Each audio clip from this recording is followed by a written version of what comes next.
And now, joining us for the second time, he was with us once in 2009, Matthew Stein from wintechfails.com is with us to provide some insight into how we can best prepare for such an event. Matthew Stein has an engineering degree from MIT. He also specializes in building resilient homes designed to handle most disasters. Matthew has written extensively on sustainable preparedness and self-sufficiency in the face of the perfect storm and other scenarios. Matthew is the author of several best-selling books: When Technology Fails, A Manual for Self-Reliance, Sustainability, and Surviving the Long Emergency, and his other book, When Disaster Strikes, A Comprehensive Guide to Emergency Planning and Crisis Survival. Matthew, so good to speak to you again. Thank you, Alex. It's a pleasure to be back on your show again. Well, since we talked last in 2009, what's new with you? I mean, the biggest thing that's new with me is I went through hell with a year and a half of my wife's declining health. Took us several months to figure out what was going on. It turned out she had a deadly blood bone cancer that doesn't show in normal cancer markers. And so by the time they finally figured it out, she was close to being dead. And so we ended up going through about a year and a half of declining health and treatments, and she died last December. So that's probably the biggest thing that's new with me, quite the change in my life. Well, my condolences, and I kind of picked up on the fact that you've been going through a lot the last year or so, and I'm honored that we're having this discussion now because, as you know, there's still this potential for a solar event, even though it's no longer 2012. A lot of people focused on 2012, I think a little bit too much, and got that date confused with this potential event for a solar flare to adversely impact our electric grid.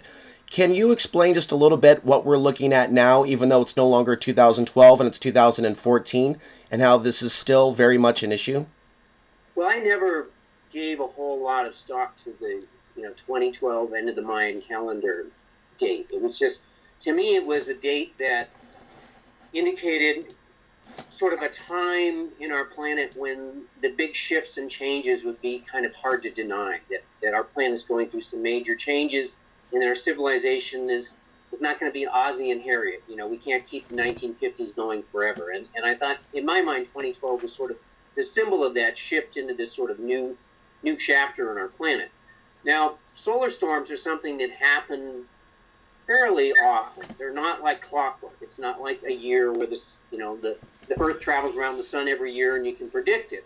But statistically, over time, scientists indicate that roughly every 75 to 100 years we'll get hit by a really big solar storm, called an extreme geomagnetic event. Now, what that is when the sun sort of bursts. It's called a coronal mass ejection, and it's like a bunch of sun stuff goes flying out into space, and it does this fairly often, but just the space is huge, so most of the time these coronal mass ejections go flying off in directions away from planet Earth, but every now and then they hit towards us, and when they do, we get something called northern lights and southern lights, the aurora borealis, and that's when the sky lights up pretty colors in the northern and southern hemispheres.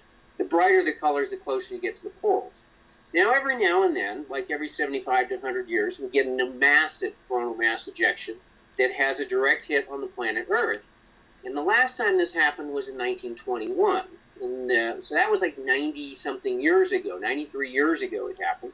But it was only about 50 years before that, 60 years before that, before the other one, the 1859 Great Carrington event. Okay, so in 1859, people woke up in Colorado in the middle of the night, hikers and campers, thinking that daybreak was starting. Now, fast forward to today. Well, in 1859, there was no grid. There was no highly interconnected electronic society. There was individual power plants that powered individual cities. There was no massive grid interconnect. Well, fast forward to today, we have 250,000 miles of high voltage power lines in the United States that interconnect our grid. And in order to transmit large amounts of power across this grid, we step the voltage up to called extra high voltage transformers, and we transmit it long distances at between 350,000 and 1,000,000 volts. And then at the other end, they step it back down to voltages that cities can handle and our local transformers can handle. So the problem is that if we had today a geomagnetic storm like the 1921 one, which is 50% weaker than the 1859 Carrington event. So the scientists are basing their projections and their analysis on this 1921 event, because those happen, they estimate, every 75 to 100 years, which basically means we're due or overdue, depending on the time frame for the next one. And the big Carrington event, that happens, they figure, roughly every 500 years. And they figured that out based on ice core samplings and nitrites in the ice cores that kind of give some indication of when these massive storms hit. They leave sort of a fingerprint in the ice. Now, so the government got really concerned about the possibility for these storms to cause problems. For instance, in 1989, we had a big geomagnetic storm, roughly 10% of the 1921 storm. So 1/10 as strong as 1921. And it fried one of these massive transformers in Quebec and knocked out power to like 6 million people for a couple of days. And it fried one in England, and it fried one in like New Jersey, but we managed to keep the grid up. Well, in 2006, there was a storm that caused a problem in South Africa, where it eventually caused the failure of 14 of these transformers. Now, people say, well, you can just go around the corner and buy a transformer, right? And it's like, well, no. These transformers are tens of millions of dollars each. They're 100 tons roughly each. They're 24 feet tall, and they require shutting down a freeway to deliver one. Plus, they're all custom designed and custom built for every installation. So, the concern is if we lose a bunch of these transformers, our grid will go down. Now, for instance, back in 1996, we had some killer trees. It was a really hot day in the West Coast, and the grid was maxed out from all the air conditioners. And some power lines got hot, and they stretched and sunk on a hot day in Oregon, and they shorted out to some trees. And it caused a cascading failure that took out power to like 13 states and provinces in the West Coast. And, many, many millions, like 50 million people or so, were without power for a significant chunk of time. Now, on that day, my brother and sister-in-law were driving down California's Central Valley. It was about 110 degrees outside, frying egg in the sun. And they pulled over to a gas station to get some gas, and they said, well, what the hell's going on here? Because everyone was sitting around in the lawn and, fanning themselves, and they couldn't buy a drink. The power was out for like 8 hours. They couldn't buy a drink. They couldn't get a cold soda. Their money machine cards were no good. The gas pumps were no good. Everyone was just sitting around 110-degree heat, like, not able to do anything. They're just out of gas and out of luck. So, what happens then if we have one of these big geomagnetic storms? So a lady is coming up on the drive-thru. I don't know if she's aware or not that the power's out. Maybe she's hoping that McDonald's has a generator. We have car number 2. Hello? I'm waiting for my burger. Well, the U.S. government, under FEMA and the Department of Defense, they funded a study at a place called Meditech Corporation, and it was overseen by Oak Ridge National Labs and Sandia National Labs. So these are like really, really big guys, super genius PhD types, and they analyzed what would happen to our grid in the case of one of these giant storms, like the 1921 one, which again is 50% weaker than the Great Carrington event of 1859. So what they determined was that approximately 350, 370 of these massive transformers would be fried in the United States alone. Perhaps a couple thousand in the world. And you say, well, okay, what does that mean? Well, the world's capacity to make these is about 100 a year right now. So you're talking about 2,000 in the entire world going down. That's like 20 years supply working at maximum capacity when the world is still functioning right to replace what went down.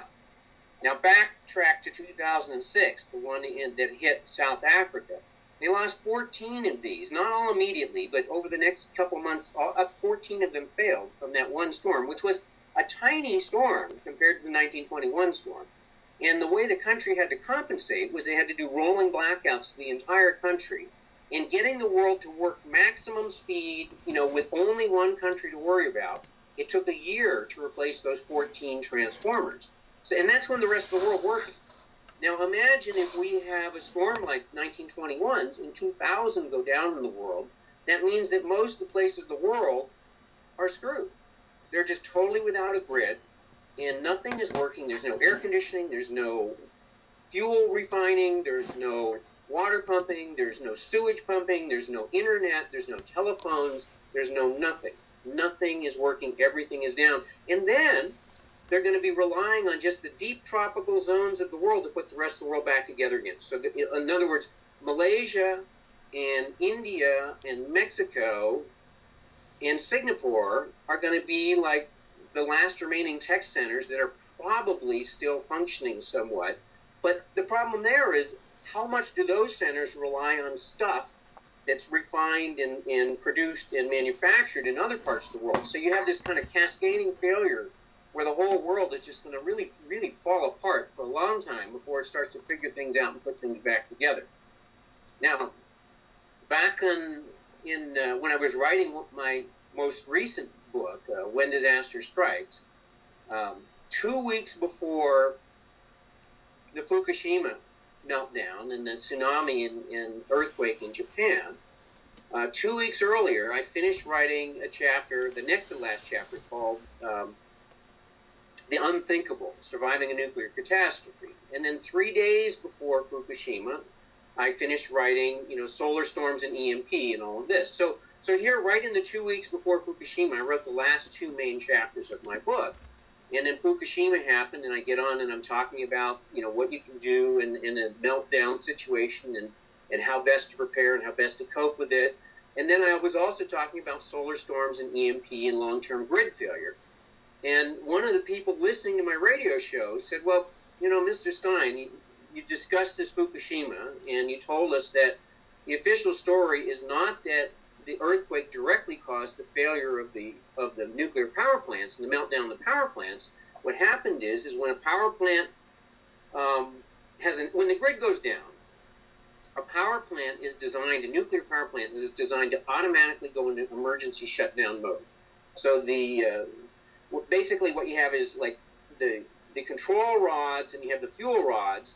And when the control rods get in between the fuel rods, they slow the reaction down. So normally when the power plant's running at full speed, the rods are all separate, and these fuel rods are like superheated and water's flowing around them, and that generates like superheated steam, and that runs steam turbines and generates your power.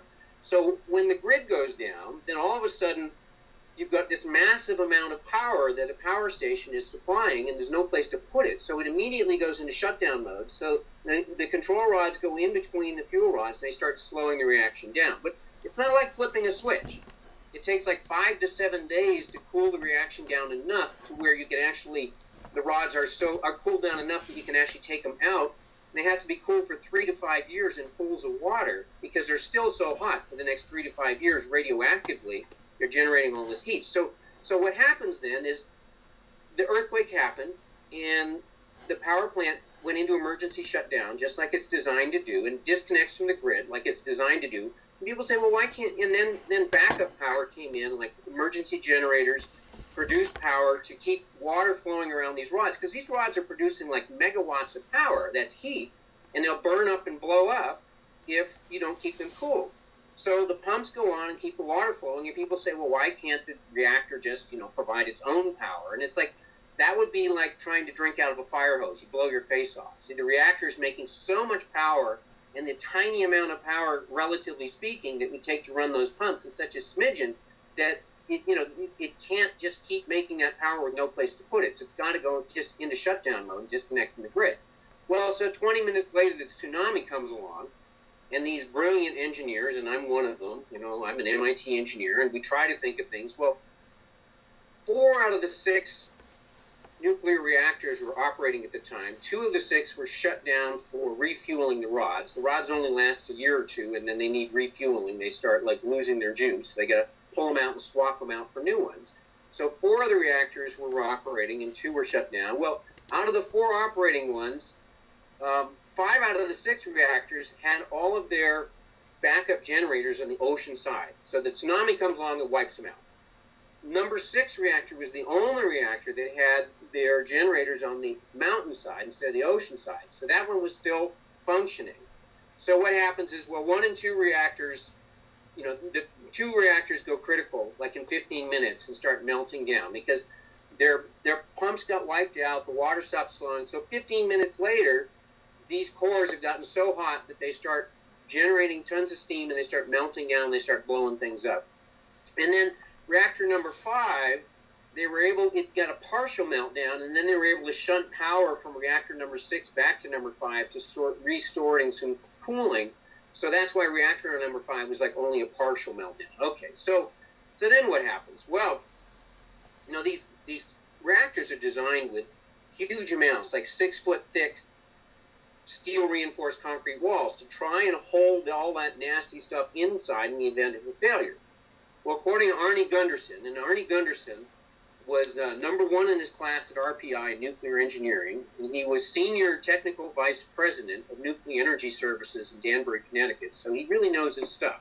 I mean, you know, I'm an MIT engineer, but I'm mechanical and not nuclear, so when I need to know stuff about nukes, then I talk to Arnie, because Arnie really knows his stuff. So what Arnie says is that these fuel rods are encased in a metal called zirconium, because they're so highly radioactive that if it was plain steel encasement in the rods, the steel just brittles and breaks and falls apart. So there's this metal called zirconium that can handle the high radiation of these fuel rods. Well, problem with zirconium is that when you get it super hot, it starts burning like magnesium. Like, I don't know, in chemistry lab in high school, you know, you take some magnesium foil and you light it on fire, and it's like, boy, you know, it's so bright, you stare at it, it'll burn your eyeballs. And that metal burns. I mean, like a Roman candle, it burns. Well, all of these fuel rods, if they lose water and boil dry, they'll start burning like Roman candles, like radioactive Roman candles, just like Chernobyl was a fire where it wasn't fuel rods, it was a different designed nuclear reactor than American reactors, but it started burning. It went out of control when things messed up in Chernobyl, and it was burning with a radioactive fire. So one thing that happens in Fukushima is, first thing that happens, the water gets shut off by the tsunami, loss of power. The reactors start going critical in there and start heating up and heating up and heating up because there's no more cooling water. And then what happens is when the superheated water hits the zirconium, it starts dissociating into hydrogen and oxygen. And this was according to Arnie Gunderson.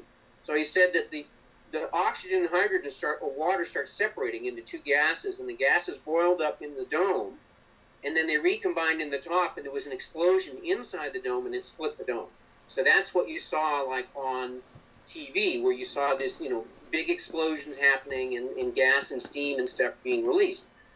Well, there's a really scary picture if you go to Washington's blog, like George Washington with an S, Washington's blog, and type in spent fuel ponds, and you can see these movies. So okay, so now we talked about the reactor and then the fuel rods. Well, here's the next part of the scenario is that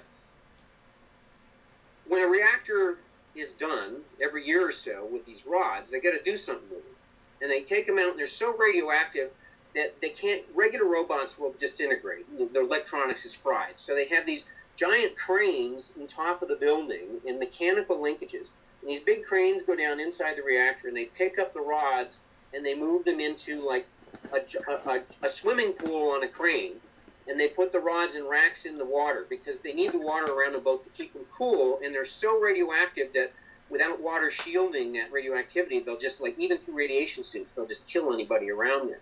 So these giant cranes, you know, remotely controlled, go down and unload the fuel rods in these big, like, kind of like a crane bucket filled with water, brings it up, moves it along, moves it over to the side, and goes down into a giant 20-foot deep swimming pool with special racks in there to hold rods, and loads those rods into the pool because they have to keep them cool for the next 3 to 5 years, where they'll start burning up like Roman candles, radioactive Roman candles. So in Fukushima then, this building blows up, but they also have 10 Fukushimas worth of radioactive old spent fuel rods in these big ponds on the roof of the building. So when the building blows up, what happens to all that stuff? Well, the ponds are still there, but all the mechanical stuff, that nice, clean, shiny, cool stuff that's designed to move the rods in and out, it's blown to pieces. The building's blown to pieces. It's like in shambles. And all of this stuff is collapsed inside the ponds around them. And so now, not only, America's focused on these, like, reactors that have blown their top and are poisoning our world right now and poisoning the oceans, but on top of both of those, two out of the 6 buildings blew up. And the buildings are very shaky, and they're in a seismically active area. And there's another, like, 10 Fukushima's worth or 10 Chernobyl's worth of fuel in these swimming pools, 20-foot deep pools, that are now filled with debris from all the machinery that's supposed to move the rods in and out, on top of these buildings that are barely standing up on their last legs. And if those were to go dry, then you'd have, like, another 20 Chernobyl's worth of material burning into the atmosphere. See, right now it's going into the oceans. So, yeah, it's still in the oceans, but the oceans are really big, and there's a lot to dilute it. And that's 2 reactors maybe going into the oceans, 2 Chernobyl's worth of material. But on top of these roofs, there's another 20 more. So if they go dry, say there's a big earthquake, and they go dry, all of a sudden you're going to have an atmospheric radioactive fire, just like Chernobyl, only you're going to have 20 Chernobyl's worth of material burning up there, not one Chernobyl. You're going to have 2 ponds with like 10 more Chernobyls each. So you got like 20 Chernobyls burning there. So you're talking a huge, huge potential scenario. So now, I'm talking about this in the radio show, and I talked about EMPs and solar storms and how it's going to be like, if we're lucky, we get the world limping along in 9 to 12 months. But if we're unlucky, it's more like 10 to 20 years, if ever, before the world kind of puts itself back together again after a massive solar storm. And then the guy says, well, Mr. Stein, I don't have an MIT degree like you do. Yeah, but I'm listening to what you're talking about Fukushima, and how they failed because they didn't have the backup cooling. And I'm listening to how you're talking about the long-term grid down scenario that happens in an extreme geomagnetic event, like happened 70 years ago, and happened 50, 60 years before that. And I said, well, Mr. Stein, what do you think is going to happen to our nuclear power plants? We got 442 in the world, 104 in the United States. And how are they going to keep them cold when the grid's down and there's no fuel going? And it's like, oh my God. I can't believe this. I wrote these 2 chapters 2 weeks apart, and I did not connect the dots. It took somebody listening to me on the radio show to connect the dots. So it's like, of course, they're going to run out of fuel, and they're going to be massive Fukushima-like events happening all over the United States and all over most of the world's reactors in the northern hemisphere. There's only a few in the southern hemisphere. So the northern hemisphere, if we don't play our cards right, it's going to be toast. One thing I want to add briefly, Matt, we have a little bit of feedback. Okay, I don't know. We have a little feedback. I put my hand on my computer. Maybe that was a bad mistake. Okay. I'll talk a little bit until the sound goes down. I don't know what was. Are you listening off of the headphones? Okay. So what I was going to say is, and then we'll edit this part in. Well, what you're saying is very interesting, Matthew, but I do have to say that I worked for a particular individual that had his own electric company. And when you wrote that article, which is over at WinTech Fails, about the 400 Chernobyl risk that you just went over, he laughed at it. And this is someone that worked in the electric industry. So I don't know whether it was just ignorance or denial, but I found it very baffling that someone that did this for a profession would be in denial of this potential reality. He thought this whole thing was quack science without even reading the article himself. Why do you think that there is such denial from people in the industry that this is a potential reality, that this actually could happen? Well, denial is not just a river in Egypt. There's huge denial because people have this God-like worship of technology, where they think that technology has all the answers and it's fine. So I'm going to read you a little letter right here. I'm going to pull it out, and I'm just going to read a selection from this. Now, the guy who wrote this, I like to call him Billy Graham, but his name is Dr. William Graham, and he's a PhD. He's worked for 30 years for the Department of Defense in the nuclear Department of Defense program. He was Ronald Reagan's chief science advisor during the Reagan years, so this is no dummy. And he said he wrote this letter and he addressed it to the chairman of the U.S. Nuclear Regulatory Commission. and he copied Obama, and he copied a whole bunch of senators like Stephen Chu, Secretary of Energy, John Holden, Director Officer of Science and Technology, Senator Lieberman, Lisa Murkowski, Senators Collins, Senator Levin, bunch of representatives, Waxman, Upton, Representative King, Thompson, McCone, Adam Smith, Roscoe Bartlett, whole bunch of people. So here he is, Ronald Reagan's chief science advisor, PhD, major big dude in the U.S. nuclear program, and he said, this letter is to urge you, as you form plans to protect U.S. nuclear reactors from Fukushima-type disasters where electric power to support nuclear power plant operations is lost, for a protracted period, to take account of the very real threats from a great geomagnetic storm and from a nuclear EMP attack.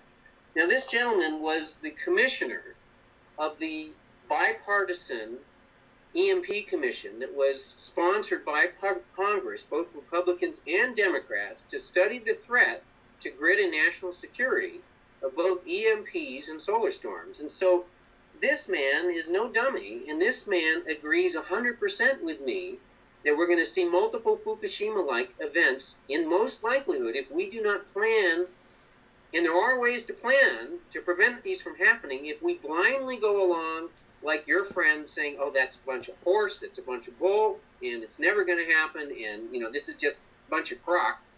If we don't plan for it, this is a guaranteed scenario. Now, statistically, scientists predict we have a 1 in 8 chance every decade of an extreme geomagnetic event happening. So I don't know about you, but if somebody told me, oh, don't worry about getting on that plane, there's only a 1 in 8 chance it's going to crash, I wouldn't get on that plane. If I was told there's only a 1 in 8 chance it's going to crash. Well, we're being told there's only a 1 in 8 chance it's going to crash every decade. So every 10 years, we have a 1 in 8 chance. Well, 1921, let's see, that's 93 years ago was the last extreme event. And so it's been 9 decades, and they're telling us we have a 1 in 8 chance every decade. So that means we've already dodged the bullet for longer than statistically, I mean, you know, it's a crap shot. It could be 200 years, it could be 10 years between an extreme solar event. So here's my question, Matthew. If the government hasn't adequately backed up the grid or done any reinforcements, if they haven't allocated the necessary funds to doing something, what are they doing, if you have any knowledge of this, with Grid X2, the recent drill that took place last year in late 2013? Are the drills that they're doing, are they based in actually preparing for the solar event and helping the people, or is there perhaps maybe another agenda to these drills? Well, I know people who've been involved in the drills, and, you know, there's good people who are saying this is a serious event, and, you know, we need to consider it. And the thing that's freaking a lot more people out is the cyber attack from China or something like that. But realistically, you know, the cyber attack, I mean, these are all legitimate grid threats that they need to look at. And so it's like they're taking little steps. So NERC, North American Electric Reliability Corporation, sounds like good guys. Like they sound like they're worried about the grid, and they are, because it's their business. And they, in fact, sponsored this conference that the end result was the HILF report, High Impact Low Frequency report. And what that did was it was looking at major threats to the grid and to the security of the United States. And they determined that the two number one threats that could really take things down was both an EMP attack, and that is when a nasty state or terrorist group, somebody who really wants to put it to the United States, launches a nuclear weapon above the United States, and it blows off in suborbital space, somewhere between 5 and 150 miles above the planet's surface. And what it does is it sends out this huge electromagnetic pulse that fries a lot of electronics. And I'll talk about exactly what it does and doesn't do. There's a lot of misinformation and misunderstanding about this. I'll talk about that a little later. So they said that was one huge threat that could really, really just instantly wipe out the United States as we know it. And the other threat was an extreme solar event. So, well, what does NERC do with this? Well, first they publish this high-impact, low-frequency report, and government starts getting concerned, and people sponsor a bill in Congress called the SHIELD Act in its latest form. And what that bill says is that Congress is going to mandate that the utility companies go and install this rather expensive, but not too expensive on the scale of things. It costs roughly $1 billion, maybe $2 billion to protect the grid from EMP and solar attacks. Now, it's not going to protect it perfectly, but it's going to protect it from the end of the grid and the end of the world as we know it scenario. Now, but the problem is that the SHIELD Act puts the dollars onto the utility companies to put this in place, and then says, well, if you don't get your money back from your constituents, then, after a year or two, you can petition us and the government can come in and put some money forward. So what does the industry do? Industry says, oh my God, that's $1 billion, $2 billion out of our bottom line, out of our profit margin. We don't want to do that. So they go back and they fire the guys who wrote the Hilp report, and they get some new guys to write a report, and the new guys come out with this study and they release it, and they get all this hoopla and all of this publicity, and they say, don't worry, we have adequate safeguards in the grid. We've looked at this and we've done this and everything's fine. And you can say, oh, thank God, I'm so glad that everything's okay. And it's like I believe in Santa Claus and Easter Bunny, and it's like I can sleep at night knowing that you guys have protected us. And then they said, well, what did you do different? And they said, oh, we just looked at the data and we decided everything's okay. And they said, well, did you check the verification on the Meditech study? And they said, no, we don't have the code. We don't have access to the computer code, the Meditech study. So we couldn't, verify or unverify that data in the study. But and they said, well, what new study did you do? Oh, well, we didn't do anything new. We just decided that we're okay, that everything's fine. And so, if you believe in that, then I got a bridge I want to sell you, and I definitely want to sell you some Easter bunny eggs, and and Santa Claus is coming down my chimney this Christmas. So it turns out that industry didn't want to pony up the $2 billion to fix the grid themselves, and so they came up with this bogus report saying everything's okay. And it's like, well, what about all those Los Alamos labs and Sandia National Labs and the guys at Oak Ridge that double-checked the study before? Are they wrong? They said, well, yeah, in our opinion, we think those guys are wrong, and we think we know the grid better than they know the grid. Well, what about those 16 transformers that fried from a solar storm that was less than 10% of what happened in 1921? Don't you think that would do something? I mean, if 16 went down in the United States, we'd be really screwed.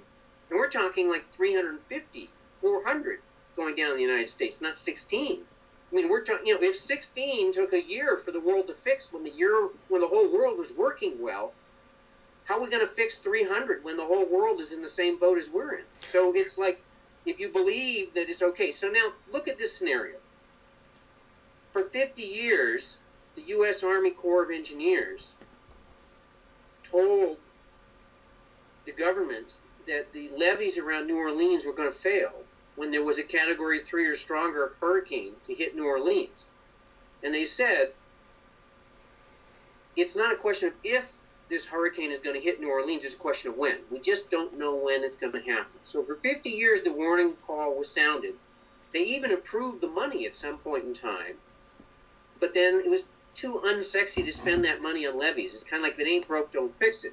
So we're in sort of the same boat now, just like the levees in New Orleans. The scientists of the world who know this stuff, I personally talked with a bunch of these scientists who worked in these reports, like John Kappenman and Peter Pry and a bunch of different people. And Kappenman wrote a big article for IEEE magazine, which is international electrical engineering magazine dealing with power grid and the problems of this.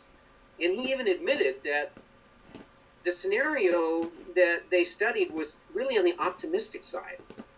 That given that killer trees could take down the grid in the West Coast, and that 50 million people lost power in 2006 from a failure that was also caused by sagging trees. First they said, oh, it was a terrorist attack and it took down the Niagara Falls, and then it was oh, well, it wasn't terrorism after all, it was another couple killer trees, and it caused, the grid was so old and antiquated and had no extra safety margins and no built-in, because now it's been privatized.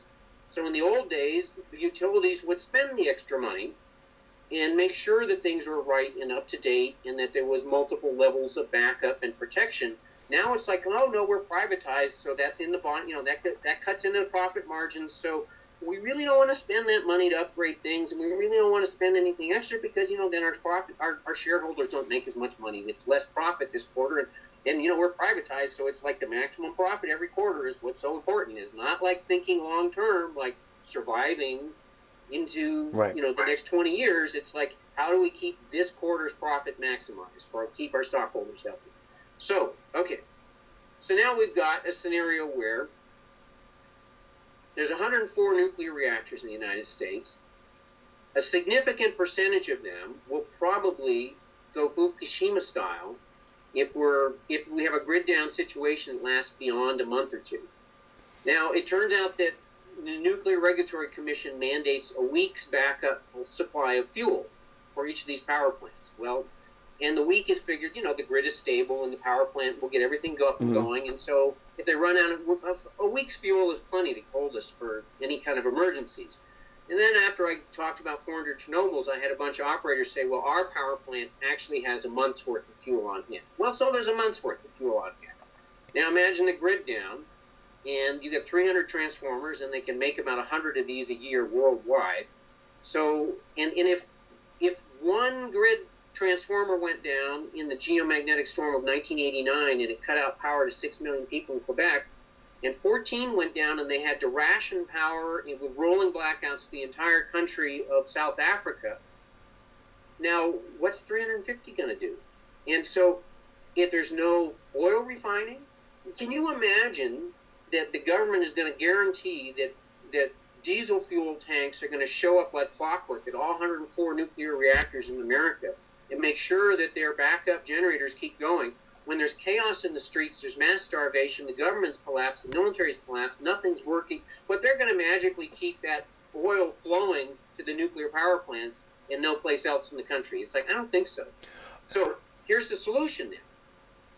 For $1 billion, they can, maybe two, they can install the new equipment that's been designed. There's these super fast vacuum tubes, like giant vacuum tubes that have been designed.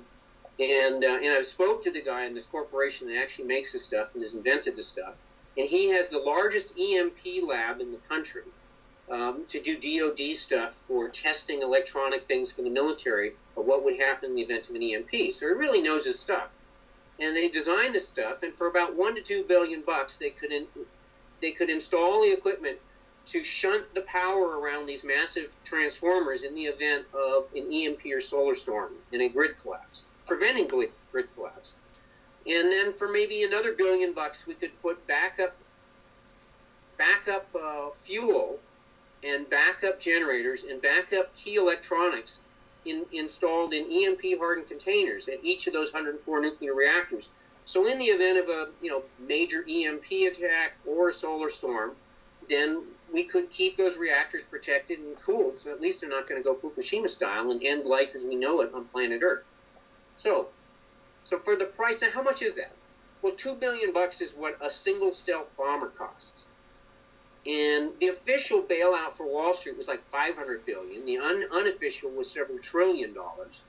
And so for a tiny, tiny fraction of what we spent bailing out Wall Street, we can prevent the end of the world as we know it.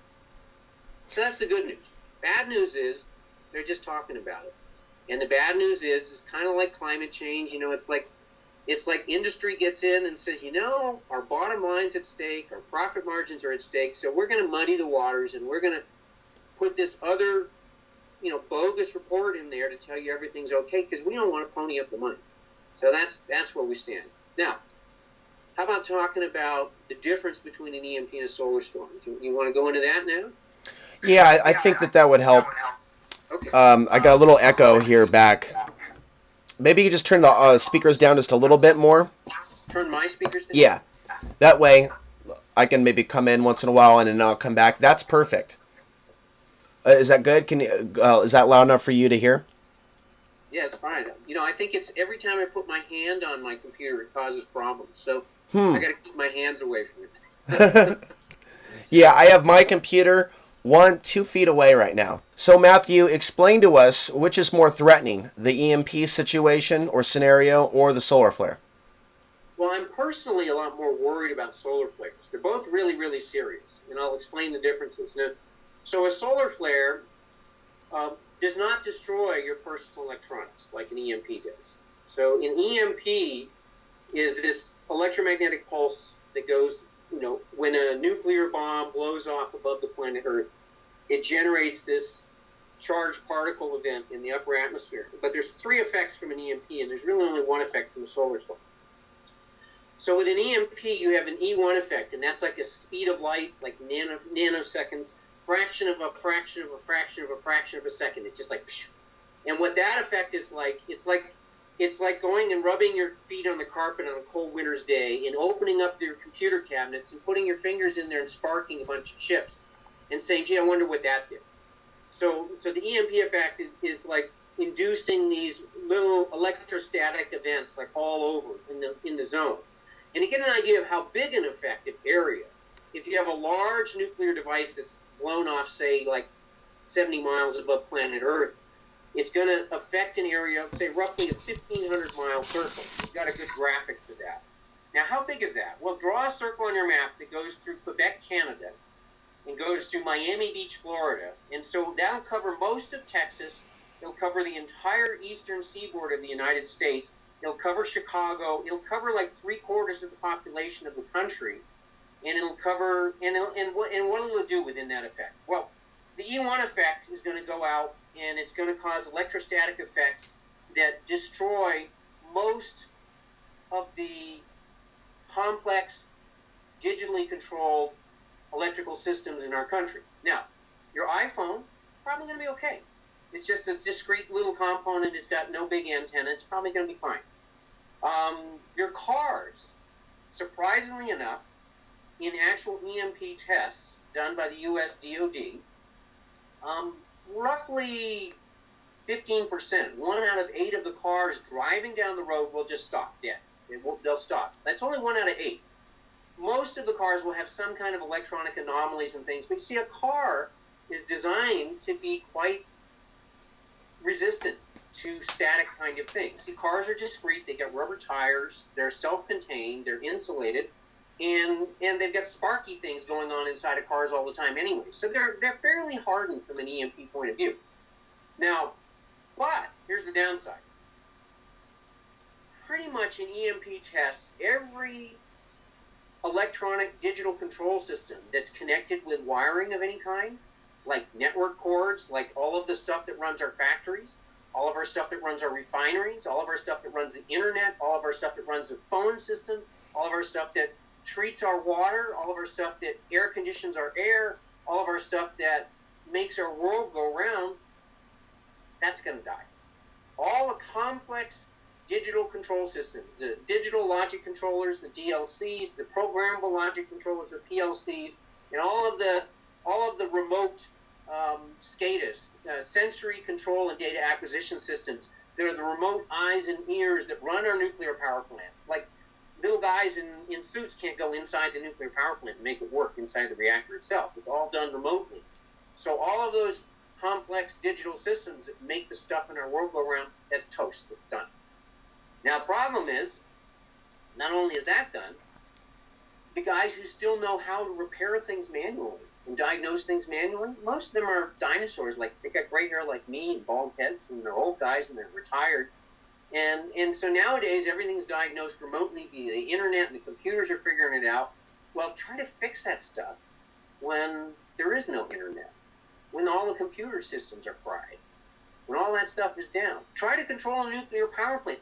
3 Mile Island burned down on a sunny day when there was no solar storm and nothing happened. They had a partial meltdown. And it was just some weird control system anomaly in the cooling system, and the guys in the control center didn't see it for 15 minutes. It started up, and for 15 minutes they didn't know what was going on. Well, for 3 days they did not know if 3 Mile Island was going to totally melt down and become a Chernobyl or Fukushima. They didn't know that. It was only after 3 days they realized that they felt comfortable, it was stabilized enough that they'd survived a partial meltdown. The whole thing is ruined. It was all toast. It's never going to work again. But at least it didn't blow up and blow its top like Fukushima and Chernobyl did. So now, imagine now, in the United States, if you look at the map, and we've got the graphic showing it, you've got 38% of the population of the United States lives within 50 miles of a nuclear reactor. 38%, that's more than 1 out of every 3 Americans lives within 50 miles of a nuclear reactor. And you say, well, why do they do that? Well, it costs money to transmit energy long distances. There's energy losses whenever you transmit power. So they move these power plants like a few miles outside of town so people aren't too nervous, but they build them kind of close, like Indian Point's, 10, 20 miles outside New York City.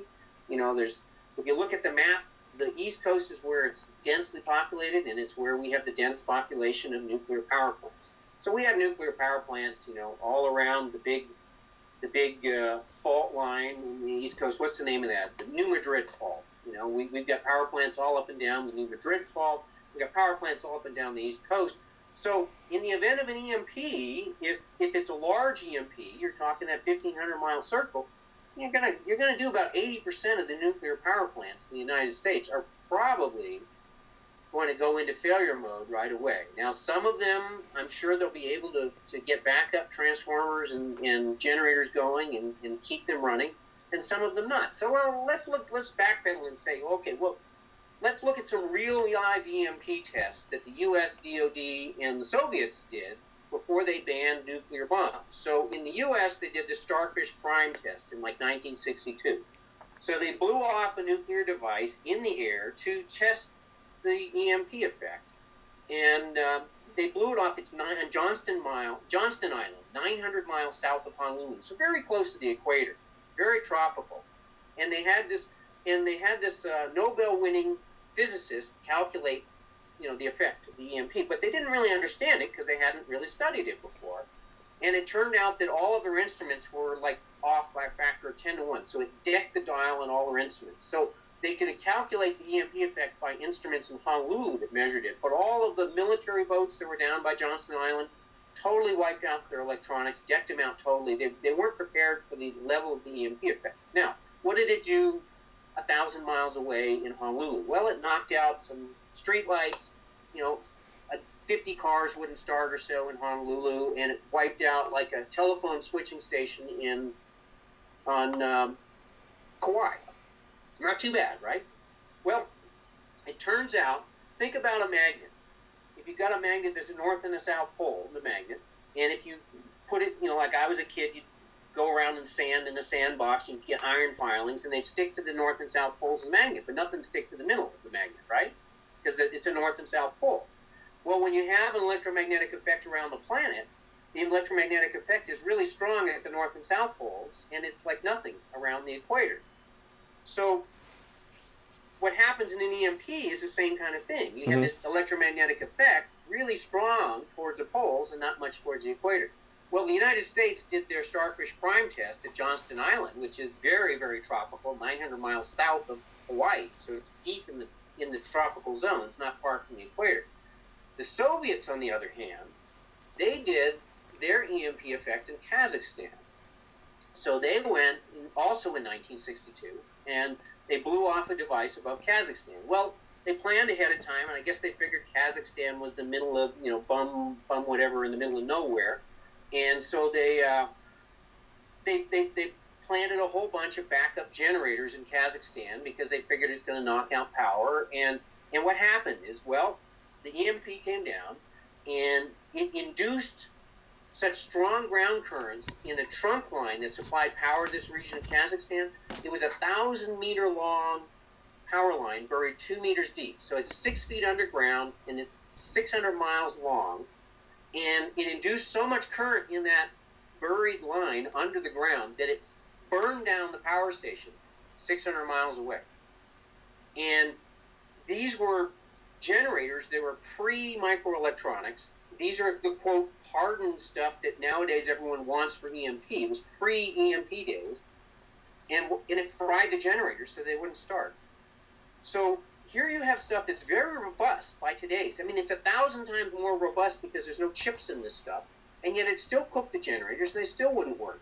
So if this EMP wiped out and burned down a power plant through a buried line, buried 2 meters under the earth, 600-mile long line, burn down the power plant on the other end, and fry the local generators, what do you think it's going to do to the power plants? Our nuclear power plants. Do you honestly think they're going to survive? Do you honestly think they're going to work? Do you honestly think they're not going to turn into Fukushimas? So let me ask you this. What do you think are some of the best places in America to be? Well, in general, the best places are to be further west because the prevailing winds blow east, and because most of the nuclear power plants in the country in the east, there's only a few on the west coast in Southern California, and San Onofre is being shut down because they had defective cooling tubes in there, and they're having splits in the cooling tubes. And they already shut down and decommissioned the Sacramento nuclear power plant. So I don't even think there's anything outside of Southern California, further north on the west coast. There is like Hannaford, where they breed nuclear plutonium, and they, there's people saying that leaking stuff from the Hannaford breeder reactor is killing the Mackenzie River and killing the Columbia River which the Columbia River is just a few miles north of me right now, maybe 2 to 3, so we're real close. Yeah, so I've heard that stuff that's leaking from Hannaford is really killing the river and polluting the ocean. But Hannaford is a small, defense-oriented reactor, not a big power reactor. So basically, Western states, I'd say any place that produces more food than it consumes is a good place to be, because when things have shut down, you're going to be back to a local economy where you're trading and bartering and dealing with it locally. So if you're in an area where you're consuming a lot more food than you produce, like most of the East Coast is, and an area that's downwind from most of the nuclear reactors, like most of the East Coast, then what you have to plan for is a plan for getting out of town. Because, and let's go back to like difference between EMP and solar storm. So again, the EMP, the E1 effect is that sparky effect. The E2 effect happens in the next like half to 2 or 3 seconds. And it's like 50,000 lightning bolts hitting every couple miles. And a lot of the anti-static, shock protecting devices for your digital controls and electronics will have been fried by the E1 effect. A lot of your UPCs and your static controllers will be fried from the E1 effect. And then the E3 effect is like a long, slow burn. That happens over like a few seconds to 20 minutes. And that's essentially the same as the solar storm. So the E3 effect is like inducing these huge waves into the grid that fry the transformers. So the E1 and E2 are frying like all your digital stuff that the world goes around on, and the E3 is frying the grid.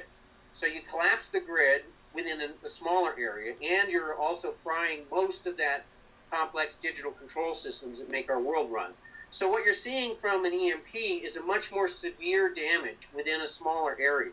But the good news is the rest of the world is there to come to the rescue. The cavalry can come and put the U.S. back together, or the piece of the U.S. that got fried.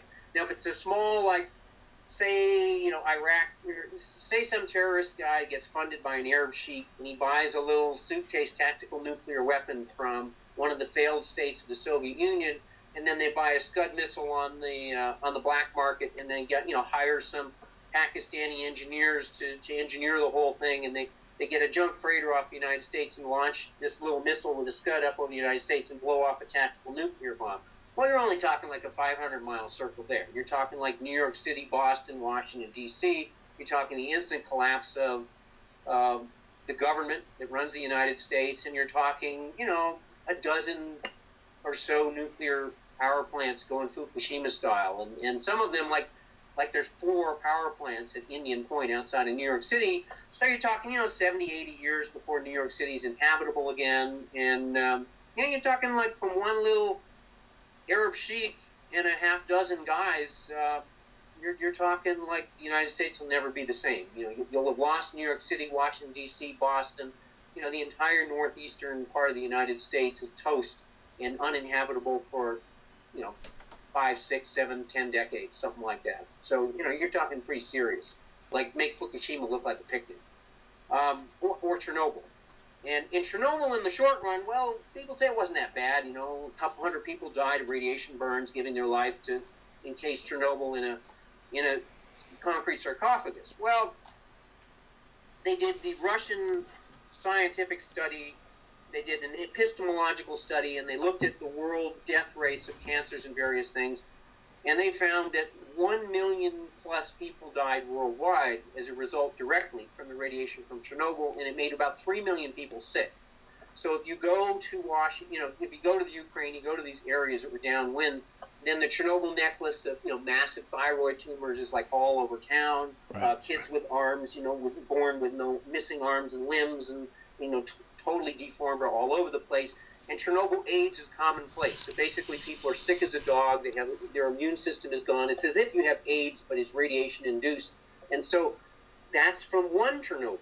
Now, my article was 400 Chernobyls, but when you include the spent fuel ponds, it's actually more like 4,000 Chernobyls. So if the spent fuel ponds go dry and boil and turn into burning radioactive Roman candles like the Chernobyl was, then you're really looking at end of life on the planet as we know it, if we have that bad of a scenario. So I'm really hoping that we never get a scenario, that scenario, if we're lucky, we have a wake-up call, we have a really bad solar storm, but not extreme. We lose a dozen or so power transformers like South Africa, and people say, oh my God, this is terrible. It's like, why didn't somebody tell us? We should have known. We got to fix this. But right now it's kind of like, everything's okay. Don't worry. So if we don't do anything, we could be looking at a massive depopulation event if we have this take place, if we have the King of all solar flares take down our grid. If we don't do anything, we're looking at a guaranteed event. I mean, it's a crap shot. We're rolling the dice. It's 100% guaranteed to happen. We just don't know when. We just can't figure out when it's going to happen. 100% guaranteed.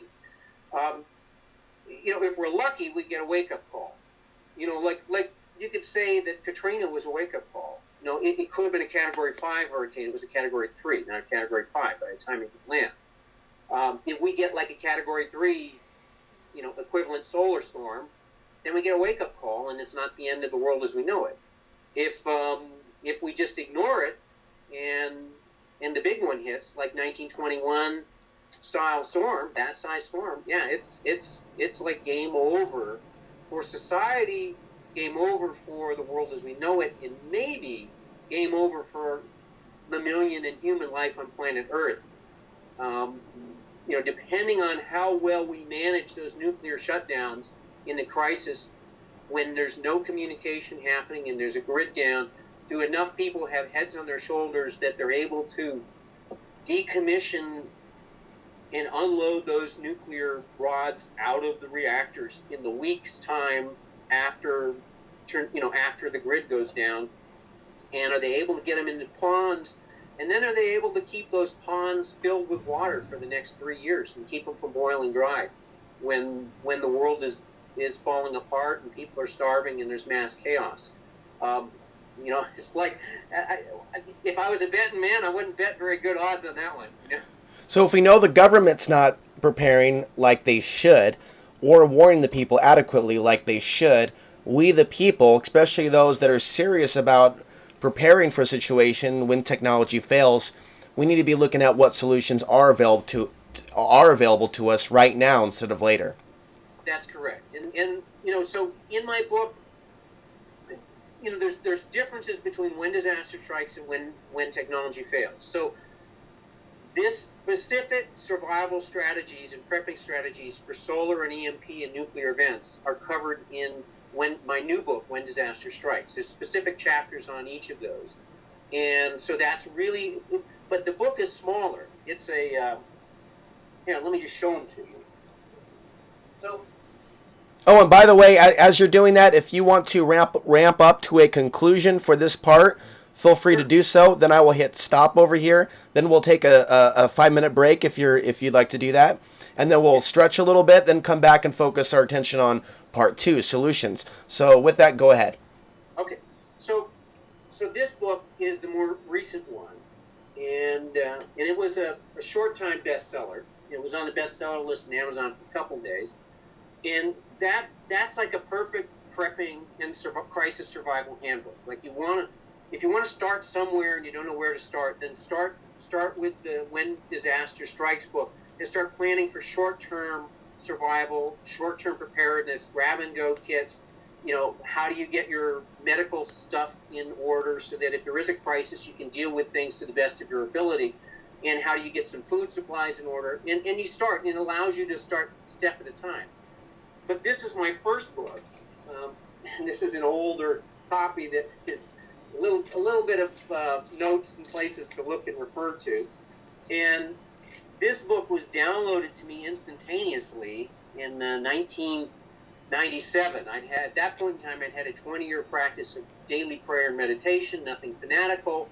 I skipped some days, but it was a nice way to start my day. And in 1997, I generically asked for guidance and inspiration, and I got a bomb dropped in my lap. I received this holographic pictorial storyboard outline dumped into my head instantaneously, which in pictorial format outlined this massive book project to help people live more sustainably, more self-reliantly, and to help them plan for and deal with varying levels of things falling apart in our world, all the way up to like a total collapse of society where technological society as we know it has fallen apart. And how do you handle it? How do you cope with it? How can you...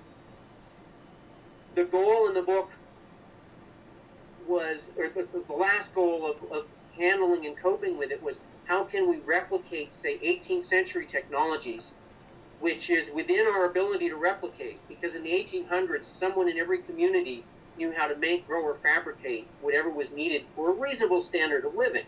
And so the point of this was, how can I reteach and recover that old knowledge that has been mostly lost and allow people to replicate, say, an 18th century, because I'd much rather fall back to the 1800s than to caveman, Mad Max, Stone Age days. So that was this massive download.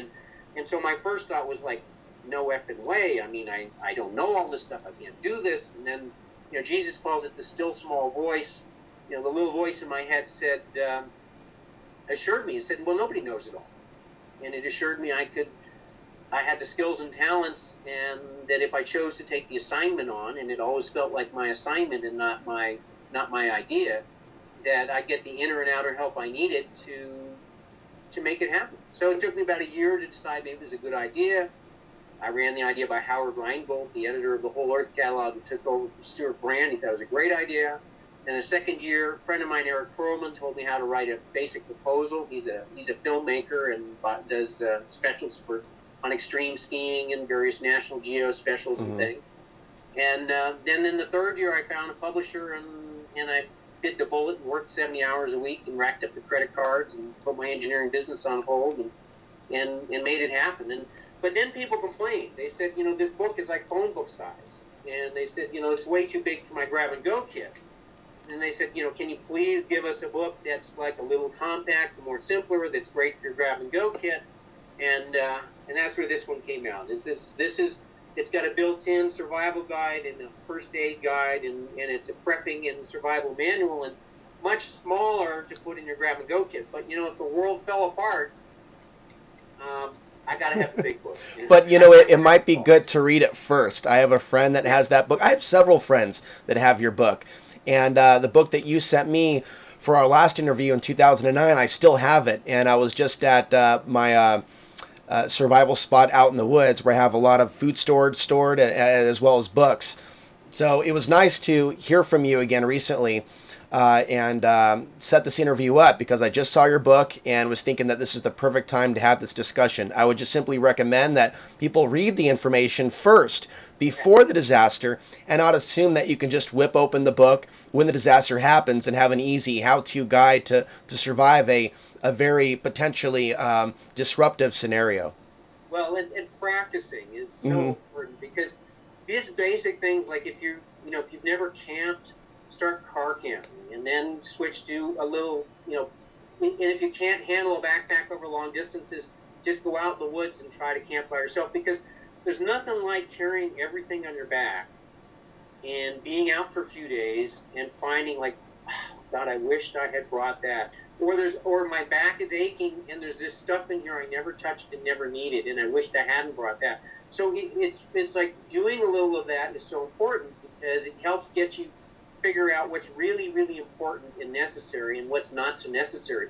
Because, I have a four-wheel drive pickup, and I've got a beautiful trailer with a nice solar panel and an inverter. And naturally, I'd much rather throw a bunch of stuff into that and take off in my four-wheel drive with my camper and all that. But if things really fall apart, and in my area I could have, I'm in an earthquake zone. I could have an earthquake in the summer that takes the bridges down around me, and it'll bust lines, and fires will break out. And when everything's working right, it's hard enough to start a fire in my part of the world. And if there's a big earthquake and there's multiple fires and there's winds and it's the wrong time of year, then I'm going to have bridges down in both directions. I'm going to have trees down. There's going to be a firestorm coming on me. My only short-term solution is put things on my back and head down to the river. I mean, I won't have another option. So you got to think about different options. And say you're in the East Coast and there's an EMP or a solar storm. And it's like, do I have a bicycle? Do I have a little trailer to haul behind it? Do I have good footing so if someone takes my bicycle, I can continue on foot? Can I plan ahead to get myself the 1,000 miles west to get out of the downwind zone of these nuclear power plants going off? Because in a nuclear event like that, the contamination gets worse day by day by day by day. So it's in an event where there's like a nuclear bomb goes off, staying inside and insulated from the radiation for a couple of days is critical, because the radiation curve goes like this. In 2 days, it's down to 1/100th of what it was in the first hour. But in a nuclear meltdown or dirt, situation, it's the opposite. The radiation curve goes like this. It gets worse and worse and worse over time. And so you've got to minimize your exposure and get out of there.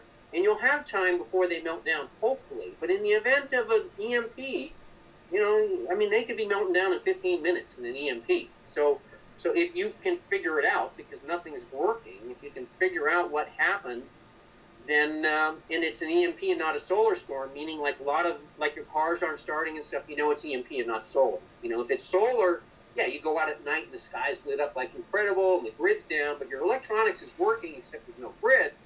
But battery operated things still work fine. And then with that, you'll know that things will get worse and worse and worse and worse every day as you get a cascading failure scenario. So getting out of town and getting your strategies is so important to know, because you'll be way ahead of the game if you have information and have a strategy and a plan, because other people will just be like freaking out and not having any clue as to what to do and not have any idea. Well, when we come back in part 2, let's get into the different scenarios one might face, what they need to do if they're stuck in the city, what they might want to pack up and have prepared if they have the opportunity to get out of the city in the event of a disaster.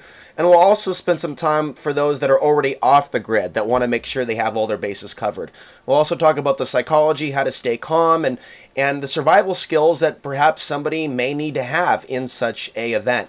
Matthew Stein, thank you for being with us. We will be back with you in just a moment. As far as everybody else, stay tuned. There's a lot more information coming your way. Okay, this is now hour 2 of our interview with Matthew Stein, author of When Technology Fails and When Disaster Strikes. Matthew, what is the difference between being self-sufficient and being a survivalist? Well, self-sufficient is having the tools to know that you can do things on your own, kind of more like the pioneers. And When Technology Fails is about self-reliance and self-sufficiency. How can you do things the way somebody in the town knew how to do all this stuff in my grandparents' days, around the turn of the century, 19th century, the turn of the 1900s. Somebody knew how to blow glass. Somebody knew how to milk a cow. Somebody knew how to make cheese. Somebody knew how to make shoes. Somebody knew how to tan leather.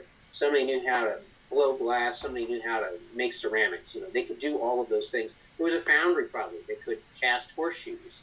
And there was a blacksmith who could forge steel and, take pig iron and forge it into steel and add carbon to it and make hardened steel tools out of that.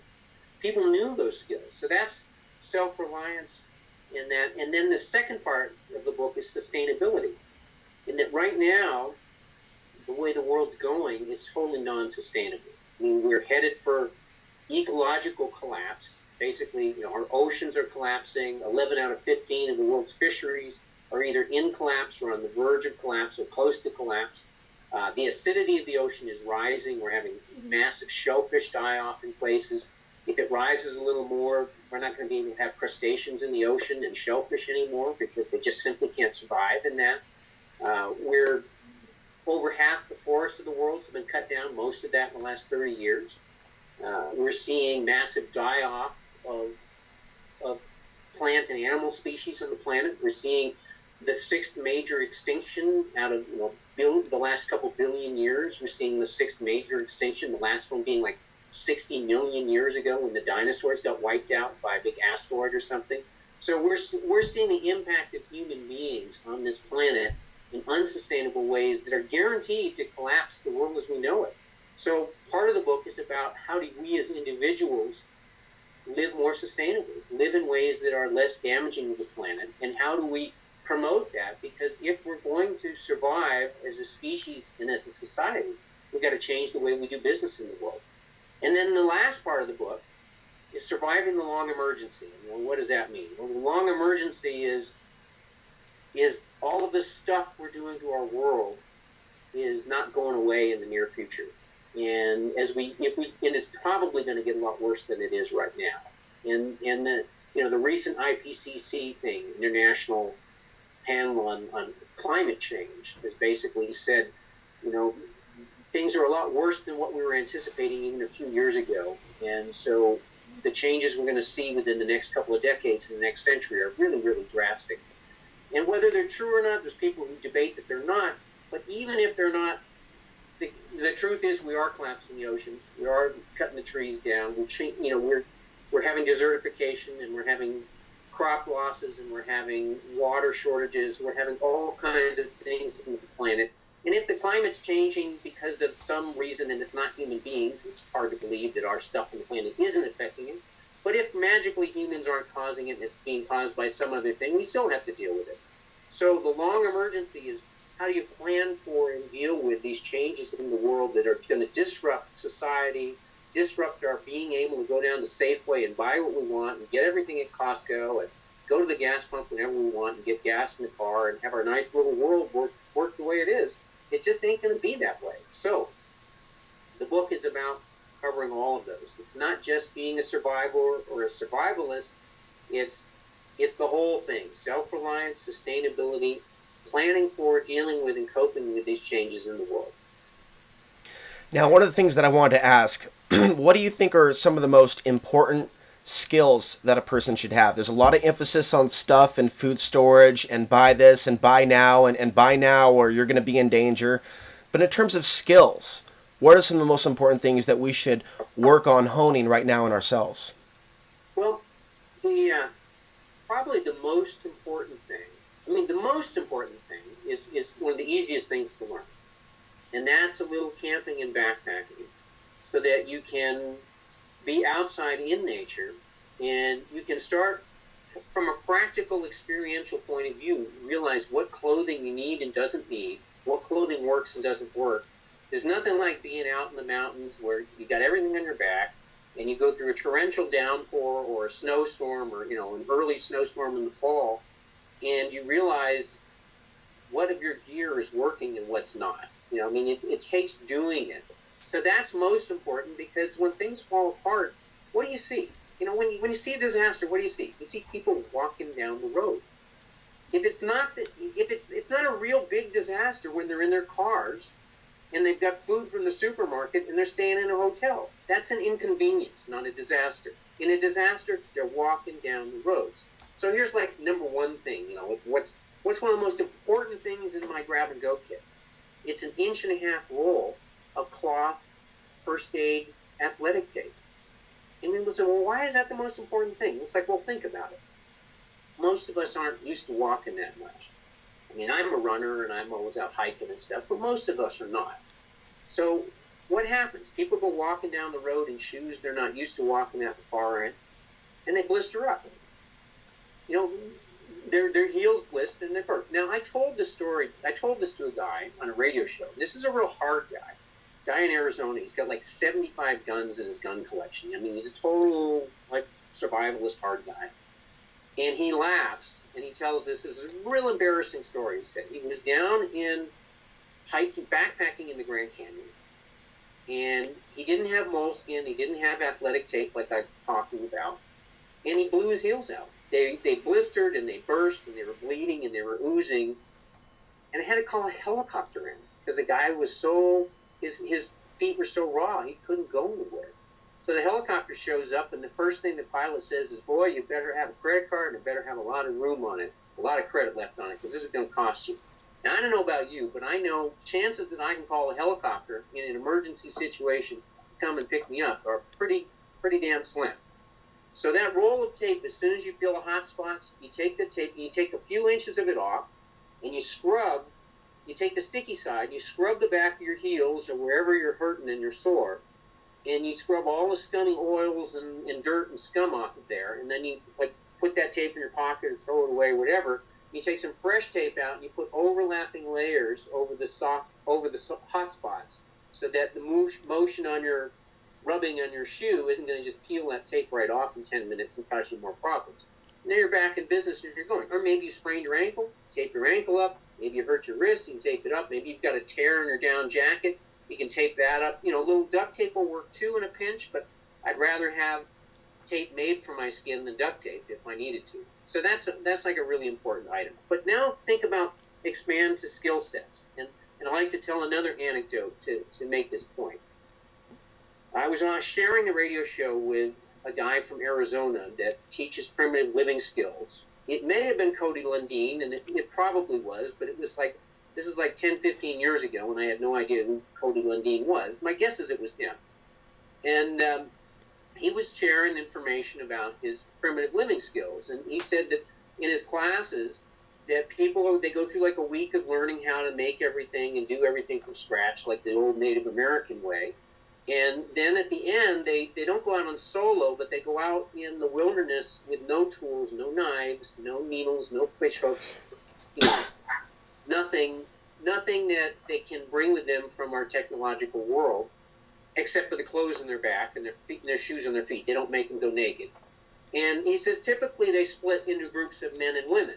And so the men go and the men focus on men's stuff. They focus on hunting and fishing and manly kind of stuff. And the women group together typically, and they'll go out and they'll focus on foraging for edible nuts and fruits and tubers, things like that. And so come day 3, there's like a 3-day wilderness, all by yourself experience. Come day 3, the women usually take pity on the starving men who haven't been able to catch or kill much of anything, with not having any of their high-tech tools.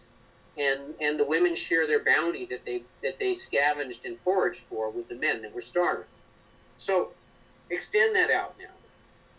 I grew up in Burlington, Vermont.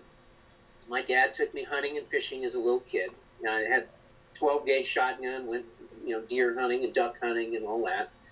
And everyone wanted to go hunting on the first day of hunting season. Because the first day of hunting season, man, those geese and those ducks, and those deer, they're pretty plentiful, and your chances were best on that first day of hunting season. And as every day went on, the deer and ducks that didn't get shot, well, they learned to make themselves pretty scarce pretty quickly, or they were going to get shot. And so by the end of hunting season, it's like you didn't really see much of any game out there. Now, in a collapse-type scenario, it's going to be like the last day of hunting season 100 times over, 100 times worse. We're in a very heavily armed society. A lot of macho guys are like, I got my guns, I got my fishing rod, I know I'm going to be fine. Well, this ain't the days of, 10 million Native American people with their spears and their arrows, going out in the world. This is the days where, there's 350 million of us in this country, and a lot of them are pretty heavily armed. So your ability to forage is extremely important to your survival in a collapse-type scenario, because the game just isn't going to be there. Your guns and the ammo will be helpful for maybe protecting yourself, for trade and barter, and maybe if you're really lucky getting a shot off at something, but it's your foraging skills that are going to be putting food on the table. And that's been seen time and time again. Like when the Soviet Union collapsed, in the 1990s when they came in on Christmas Day and said it's over, we're dissolving the Soviet Union, it's over. Well, two countries really relied on the supply line of the Soviet Union to keep things going. It was Cuba and North Korea. They basically didn't make much themselves, and they really relied on the Soviet Union for their gas, for their oil, for their technology supplies, for their defense, for their pharmaceutical and medical supplies.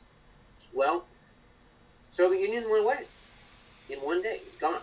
And so all of a sudden, Cuba and North Korea had to fend for themselves. Well, what happened? Well, in North Korea, 10 million people died and starved to death. If you weren't part of the government, you were out of the pipeline. So every mouse, every rat, every cockroach, every gecko was, scooped up and eaten. Grass was pulled up to eat the roots and boil the roots, just like the Gulag Archipelago in the Soviet Union when they used to feed the prisoners on a stew made from boiled grass. That sounds delicious. Well, it worked. Tree bark was stripped, all of that. So the people who could forage in the hills for edible roots, nuts, tubers, whatever, they did best. And also the people who knew natural medicine, who could do medicine from herbs and from collected things out in the hill country, they did best. People in the cities didn't fare very well unless they were part of the pipeline to the government. Now in Cuba is a different story.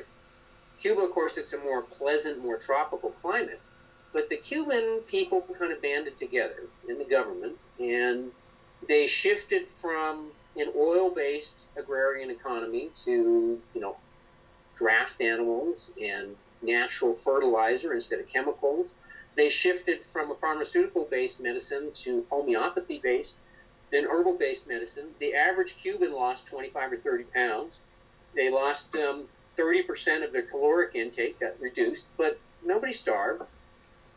People actually got healthier, and life went on. So there's sort of two different ways of doing it. So in the hopeful future scenario, then people become healthier. People live a more sustainable lifestyle. People lose weight, they get healthier, they get more community. It's really, strength is more in numbers than the lone wolf. I mean, we idealize this idea of the lone wolf survivalist with, his tons of ammo and his assault weapons and his night vision goggles, and he's going to fight off the starving hordes and keep everything for himself in his little clan. The zombie apocalypse. Right. But then the other side is the community and the village, and I'll admit, cities are going to be, if things aren't working and supplies aren't moving, you don't want to be in a city, because there just ain't going to be enough to go around by any way, shape, or form. But in a community, you can share, you can watch each other's backs, you can share talent. Somebody's a healer, somebody's a doctor, somebody can set a broken leg, somebody can stitch a wound, somebody can play music and entertain, somebody can be a blacksmith, somebody can throw pottery, somebody can, make clothing and weave and spin and all of that. And not one person has to do it all. So really the kinder, gentler view of the future is the future that I want to see happen. And I'm really not crazy about the zombie apocalypse view. Mm-hmm. And if I have to shoot a whole bunch of people to protect my food, that's just not me. And so, yes, maybe I'll be too kind and not a cutthroat enough to survive in the future, but maybe it's that kindness and that working together with other people in a community that right. will give me a reasonable life through the future that's not a Mad Max zombie apocalypse horrible way of surviving. And if I don't shoot you first, you'll shoot me, and if I don't eat you, you'll eat me, and that's it. Exactly. And it can be said that maybe some of this zombie apocalypse television programming is just that, programming to get people into that mindset of, instead of cooperating, preparing to go to war with each other. And I do find that unfortunate as well. And I can see in the last couple of years, Matthew, the influence that some of this television programming has done. Well, you've certainly seen the militarization of the police force in the United States, and people shooting unarmed people, Right, they did a drill down in San Diego. Questions later. They did a drill where they simulated zombies that they had to shoot down about 2 years ago. So that was definitely very, very disturbing. So I'm with you in that hopefully we can prevent that type of a scenario, which is why I wanted to ask you what you would recommend to people in different scenarios. For example, what if someone's watching this in the city and they're not planning to go off the grid ever until there's an event that forces them outside of the grid or forces them to flee the city? I want to get your advice for those people that intend to stay in the city indefinitely. And then there's also other scenarios, say someone is able to get outside of the city and they're en route somewhere, what advice you might have for them, what they might want to put in their car. But I also want to touch upon those that either already are off the grid or have the intention of creating their own off-the-grid community before these events unfold. Well, the city scenario is going to be tough because if it's long-term, I mean, if it's short-term, then there's no harm in weathering in the city and just, having, I mean, the real thing you want to have, like in the city, is make sure you have your water drinking. Because, I mean, there's the rule of threes kind of gives you an idea of what's really important. So if you have 3 seconds without blood circulation, then you pass out. And if you're passed out, provide somebody else has to fix you, or you come to on your own, or it's over. You have 3 minutes without breathing air, and you pass out. So, your blood circulation is obviously most important. Like if your heart and blood aren't functioning, then you're gone very quickly. If if you're not breathing or have no access to air, then you're gone really quickly. The next thing is if you have 3 hours in extreme heat or extreme cold, you might be totally incapacitated. Now, that's a general guideline. I mean, if you fall into ice water, like on the Titanic, it could be 10 minutes and you're incapacitated. So it's a general rule. And then there's 3 days without water. And again, it's a general rule. But if you have to be active and it's fairly hot weather and you're physically active, people start dying after 3 days without water. Naturally, if you're in a place like the Sonoran Desert, and you're out in the middle of the day with no shelter and no water and physically active, you might be dead within the day. So, these are just general rules. Most of us in America could live at least 3 weeks without food. You may not like it, you may not feel good about it, but I know I fasted for, as long as 10 or 14 days at times in my life. And once you detoxify from the fast, I was able to go on 3 to 5 mile runs. I once ran 10 miles after a week-long fast at high elevation in cold weather. And I wasn't running at maximum speed, but I ran 10 miles through, with a lot of elevation gain, a lot of drop. Of course, I was a younger man then, and quite the athlete. But I did that with 10 days of no food, no solid food for 10 days. I was able to do that. So people can do a lot more than they think. But what the point of that is water, how important that is. And in a city, if the power's out, there's not going to be any water pumping. Mm-hmm. So think duck ponds. And I know it's not a very nice idea, but think duck ponds. Like, that's your water source. That's what you're going to be getting. Where does 10 million people poo and pee? Where do they drink? And when they're pooing, 10 million people are pooing and peeing outside, you want to drink that water untreated. So if you are going to stay in the city, think about my water supply and how am I going to purify that water if I'm drinking out of the duck ponds along with 10 million other people who are pooing and peeing all over the place. So now, simple things like you don't have much money, a gallon of Clorox bleach. With 5 drops to 10 drops of water, you can purify a quart or liter bottle of water with Clorox bleach. Now, the Clorox it's not perfect. If it's kind of cool water, you should let it sit a half hour. If it's really cold water, you should let it sit an hour or two. If it's like ice water, it should sit 4 hours. And there's certain bugs called Cryptosporidium, which make these little things called cysts. It's a protozoa, which means it's not a bacteria. Protozoa are like single-celled animals that can move around, like amoebas and stuff. So Cryptosporidium is a protozoa, parasitical protozoa. And in the 1990s, it made 500,000 people sick in the city of Milwaukee because it survived. They had a really big spring flood, and there was tons of Cryptosporidium that were growing in the cows in the fields, in the animals in the fields outside of Milwaukee. And the spring runoff put millions of cryptosporidium cysts into the water system, and chlorine wasn't enough to kill them. So you can soak cryptosporidium cysts in pure Clorox bleach, which you can never drink, it'll kill you, overnight, and some of those cysts might still be viable the next day. So plain chlorination will not kill them. Now the good news is if you boil water, it'll kill anything. It won't get rid of toxins in the water, but it'll kill anything growing in the water if you boil it. If you filter water through a backcountry filter, then the cysts that are really nasty and make you really sick are easily filtered out. Filters don't filter viruses as well, but usually viruses in water are not a big deal, and usually viruses are attached or stuck onto something bigger than them. So I usually use and you can go to my website, wentechfails.com, and there's some great articles on there, totally free information. And if you click on an article called Building the Ultimate Survival Kit, then there's links to buy this stuff that I recommend. And sure, there's a lot of great stuff out there, and just because I don't recommend it doesn't mean it's not good. But if I recommend it, it's good. So like you can't go wrong with a K-9 or MSR backcountry filter. And these are field serviceable filters. They have a ceramic cartridge on the outside with a carbon core. And why I like them versus, say, a super-duper viral filter is that your super-duper viral filter, when you stick it into your local ditch water or duck pond, is probably going to clog up like the first time you use it and be unusable after that. Whereas the MSR or K-9 filter, they're kind of like the backcountry standards used by mountaineers all over the world. So if it's good enough for Nepal, where all the village people are squatting on the ditches and peeing everywhere, and it's going into the public water system and going into all the rivers and creeks, then it's good enough for me.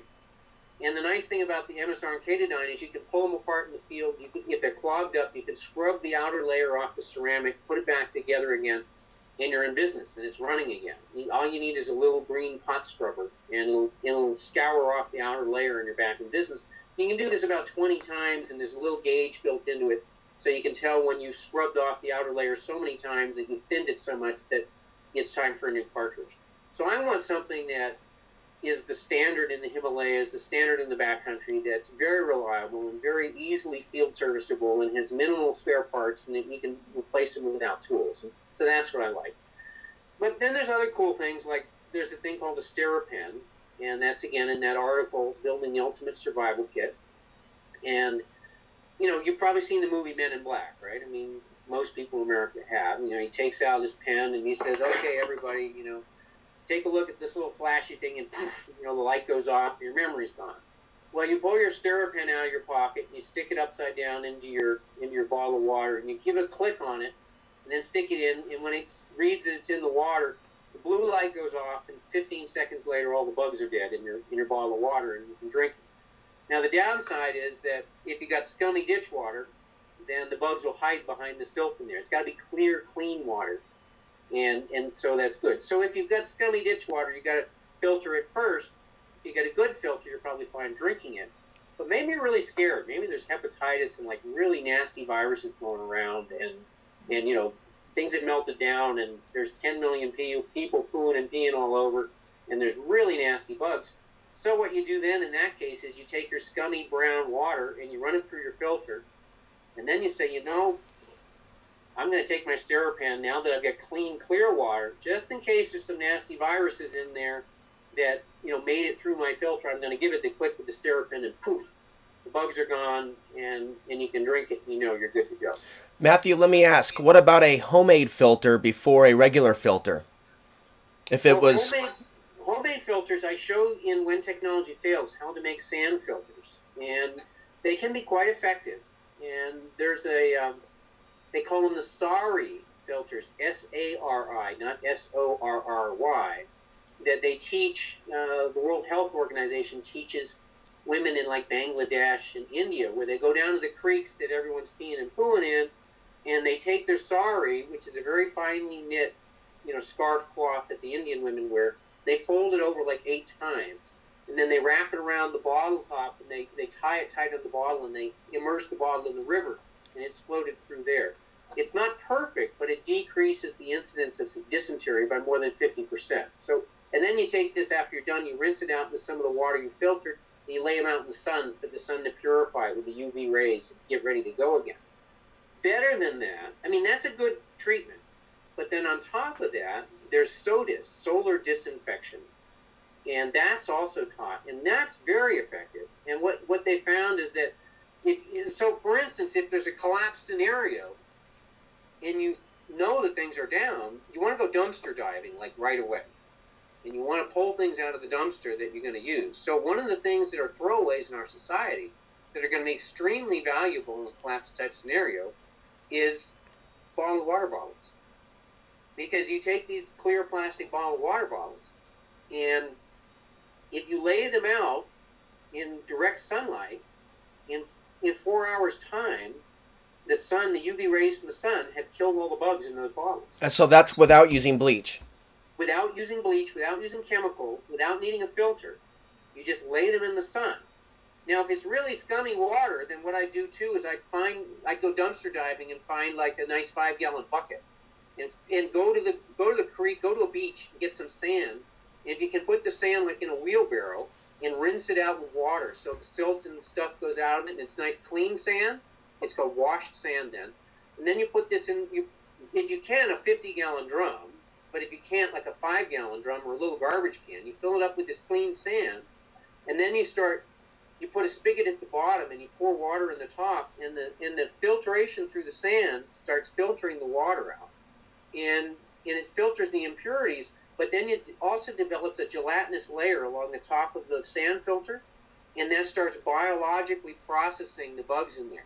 So the gelatinous layer of stuff that's been filtered out in the top layer, friendly bacteria like probiotic bacteria start growing in that gelatinous layer, and then they'll start eating the bad bugs and purifying it. So these are things which, sure, if I've got my high-tech filter, I'll take the high-tech filter any day. But if I don't, then solar disinfection and sand filters are definitely the way to go. And sorry filters, taking that very fine cloth, folding it over 8 times and strapping it around your water bottle before you immerse it. And those are all ways of drastically reducing the bacteria count in your water and allowing your own body's immune system to handle the reduced bacteria count that you're getting. It's kind of like the more overload you have, the more chance that the higher the bacteria counts, the more chance it's going to overload your immune system and make you sick. And so you want to give your body the best chance, the best shot it has at preventing you from getting sick. Because let's face it, and talking about getting sick, let's go into one of the most important items in my grab-and-go kit, which is a colloidal silver generator. And people say, well, what is that, and why would I want a colloidal silver generator? And you're probably familiar with it, and many of your listeners probably are, but some of them probably aren't. And, well, 2,000 years ago, Alexander the Great didn't know a thing about germ theory. But he knew that if he stored water for his troops in silver urns, that they didn't get sick. And if he stored the water in wooden barrels and skin bags, then something happened to the water. It would, quote, turn over a few days, and his soldiers would get sick. Oh, I was going to grab a bottle of colloidal silver as you were talking. So keep, okay. And I have the camera on you, not me. So go ahead. Okay. So what it turns out is that tiny charged silver particles have this almost magical property. It sounds too good to be true, where they're toxic to all known pathogenic bacteria, but they're not toxic to human beings. Now, there's lots of different metals that are toxic to bacteria, but they're toxic to people too. So silver is the one where it kills the bacteria but doesn't kill people. So a number of years ago, like 20 years ago or so, there was this physicist, Bob Beck, and he'd been an inventor. He invented the electronic flashbulb when he was a teenager. So, I mean, you might not have grown up with flashbulbs, but I did. Like, you'd have these little flashbulbs on cameras, and you could use them once, or maybe they turn and you get 4 clicks out of them, and then you throw them away. So when he was a kid, the way flash camera happened was they'd have a big old-fashioned camera with the big hood, black box, and the hood over him, and a guy would hold up a pan with this explosive powder, flash powder in it, light a spark, and go boom, and it would big flash of light would happen, and it would put enough light on the subjects of his picture to expose the film in his old style camera. Well, when Bob Beck was 16 years old, he figured out how to make a neon flash bulb that electronically made a flash instead of this flash powder, because people were always dying and starting fires with flash powder and getting burned up and exploding their chem labs and stuff like that. And so anyway, when he was an older guy, not very old, he was in his mid-40s, his health was failing. And the doctors basically said, well, Mr. Beck, there's nothing we can do about it. I mean, some people, you've led a sedentary lifestyle, unhealthy diet, and, some people age sooner, and it's over. I'm sorry. In your case, you aged kind of prematurely, and, your bad health is nothing we can do. So he said, well, I'm not going to take this lying down. He said, I'm a physicist, and I'm an inventor, and I'm on the board of directors for all these medical companies. So he started pouring through medical research documents and things, and he came up with several little devices that he made on his own to improve his health. And they work quite well. It's now called the Beck Protocol. Well, one of the things he read was a book, and this was confusing to me for a while. He read a book by Robert Becker, who is the medical researcher, an orthopedic surgeon in the medical research, who researched the body's microelectric healing mechanisms. Well, Robert Becker, the medical researcher, had discovered that charged silver particles had these amazing properties for healing, and he had several patients who were going to have amputations because they had bone infections that weren't healing, and they were going to amputate their limbs because no antibiotics were working. And he used charged silver particles to restore the health so that the bones would knit, and they got rid of the infections and saved these people's limbs. Well, Bob Beck, the physicist, went to sleep at night wondering, well, how can I cost effectively make these charged silver particles? And in a dream at night, he was shown how to make the modern colloidal silver generator.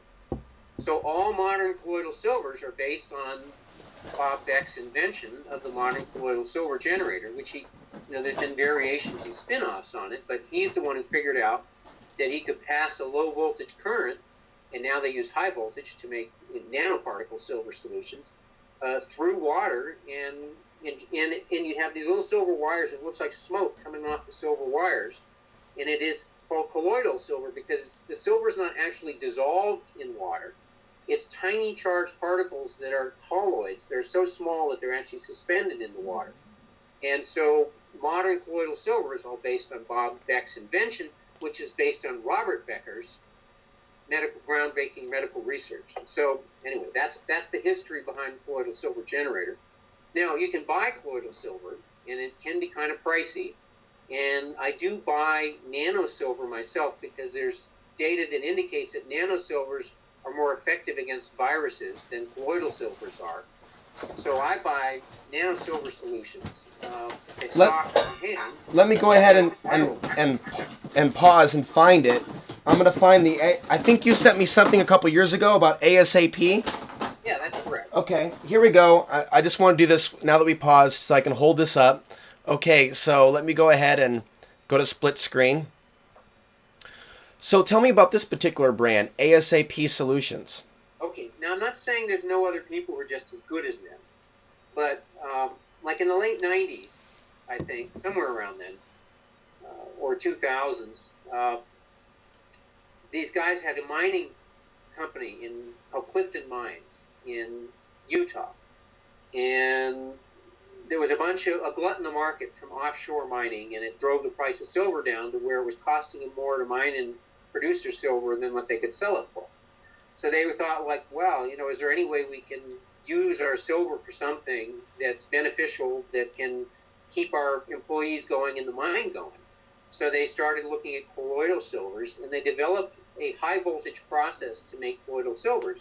And then they started realizing that something different was happening with their silver. It was kind of like a super silver. And they started putting some science. They put a lot of money into it, and they ended up patenting it.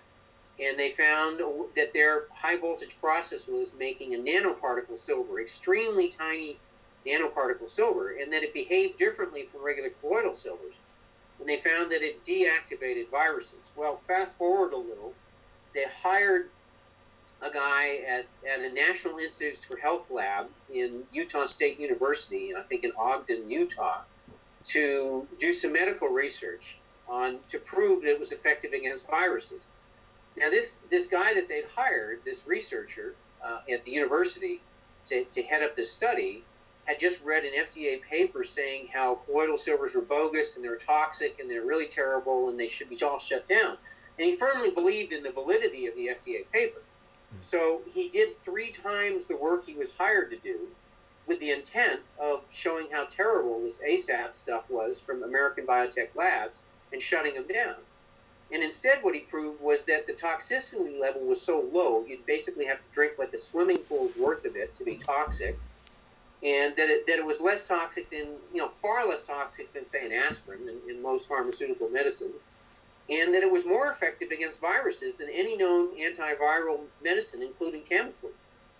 And so he ended up quitting his job and going to work for ABL because it was so amazing. And in fact, I saw this video that he showed of a woman who, she felt so terrible. She had MRSA, methicillin-resistant staph infection. She'd gone in for a double mastectomy, which is bad enough. I mean, they're cutting her breasts off and throwing them away. And then she'd gotten an infection from the hospital with methicillin-resistant staph infection, a very, very antibiotic-resistant superbug. So her chest, her whole chest was all rotting flesh. I mean, it was amazing. She'd been living for a year on these super antibiotics that they barely kept her alive with, but she just, what a torturous thing. It was like a huge open, rotten wound. And then they used the silver gel. They took oral silver and the silver gel, and in 3 days, the purple, rotten, open wound showed signs of healing. And in 2 weeks, it was all pink, clean, fresh, new baby skin grown over the wound that she'd been suffering with for a year. And it's like, wow. So, and I talked to a guy who also involved he had MRSA on his arm and they wanted to cut his arm off. And he said, well, let me try this silver stuff. And they're like, no, we better cut your arm off now. And he's like, no, let me try. And he totally kicked it with the ABL. I'm not saying there's not other people that have equally good products. I'm just saying this product I trust and I know has good science behind it. There's other good products out there too. Well, now that we're on the subject, let's talk a little bit about alternative medicine and what things you recommend people have in their pack, in their home, in their car. I do want to start with atomic iodine because a lot of people are recommending it to prevent thyroid damage. So how do you feel about atomic iodine? This is just an arbitrary brand that I picked up a couple years ago. Well, there's another product that I actually much prefer. There's sea vegetable products, and you have to be careful now because so much of the seas are polluted. So I use a product called modafinil, and it was developed in the Soviet Union after Chernobyl by scientists there, and it turns out that it's made from kind of juicing kelp and drying. It's like basically dried kelp juice. And it provides a very bioavailable iodine and a bunch of other micronutrients, but more importantly, the modafinil chelates. It bonds to the heavy metals in your body and helps your body eliminate them. So they found that using things like cilantro and seaweeds and then modafinil, and there's other ones that do similar things, help the Chernobyl survivors by taking these radioactive toxic heavy metals and dumping them out of their body.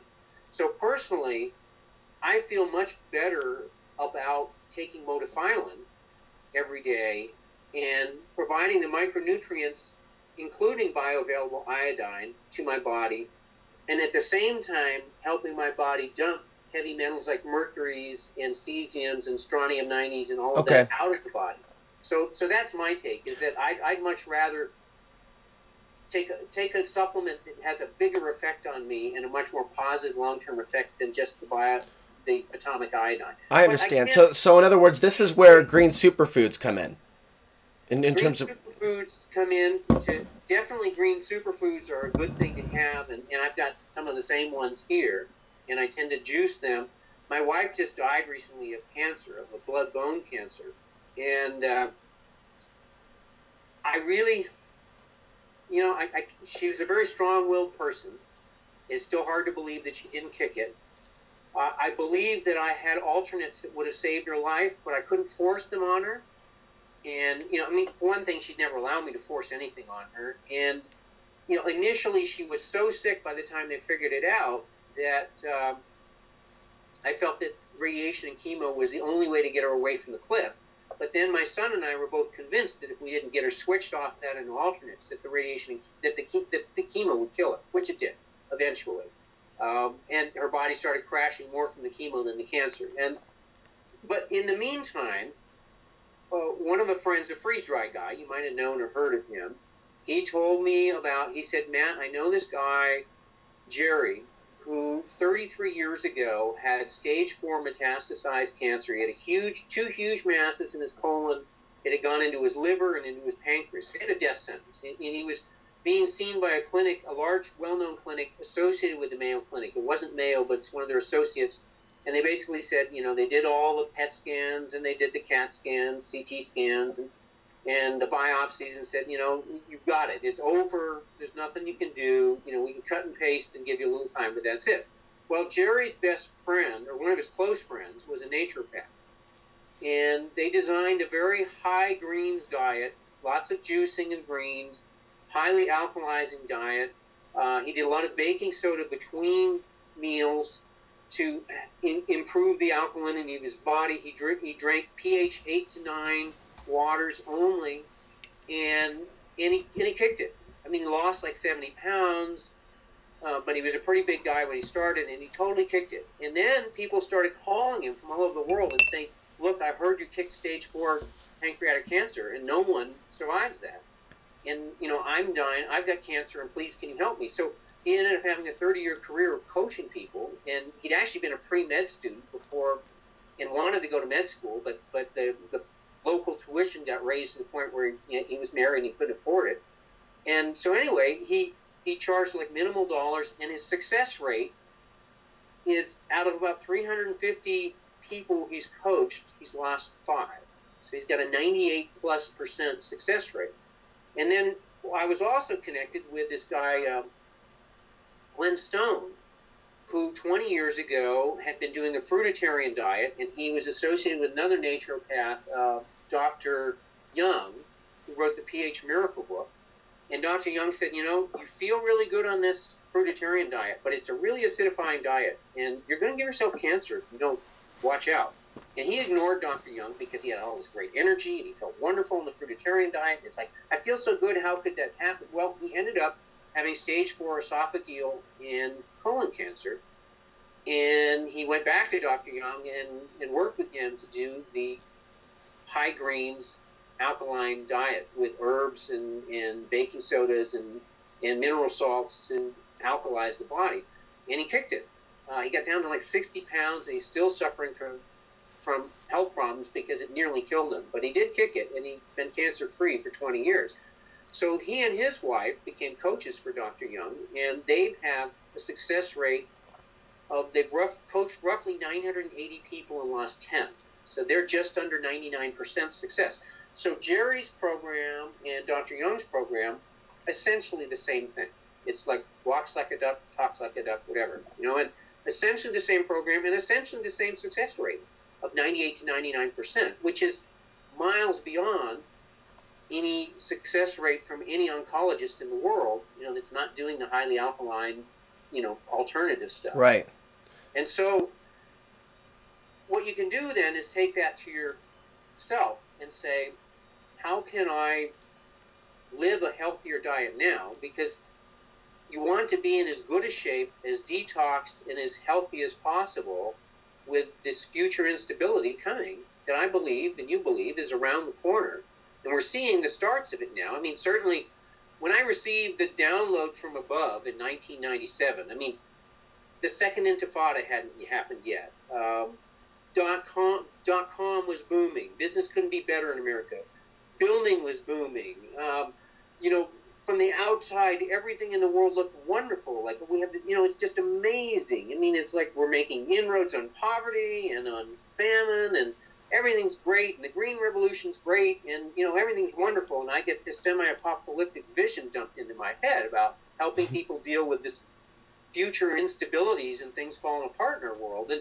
And so, well, now, 15 years later, it's like, well, duh, yeah. I mean, the world now doesn't look nearly as rosy as it did 15 years ago. We've had the tsunami, we have the massive droughts in California, and we have the weird weather in the East Coast where it's freezing. You're in a polar freeze in the East Coast while I was skiing in a T-shirt in February in California. And my house is supposed to have a 6-foot snowpack, and it was been brown outside my window 9 out of 10 days all winter long. I've been looking at brown and green outside my window with like no snow on the ground, in the middle of Tahoe in the middle of winter. And so it's just things are crazy all over. So now people are like, well, maybe Matt wasn't so crazy after all when he got this download from above, and maybe there's something to it.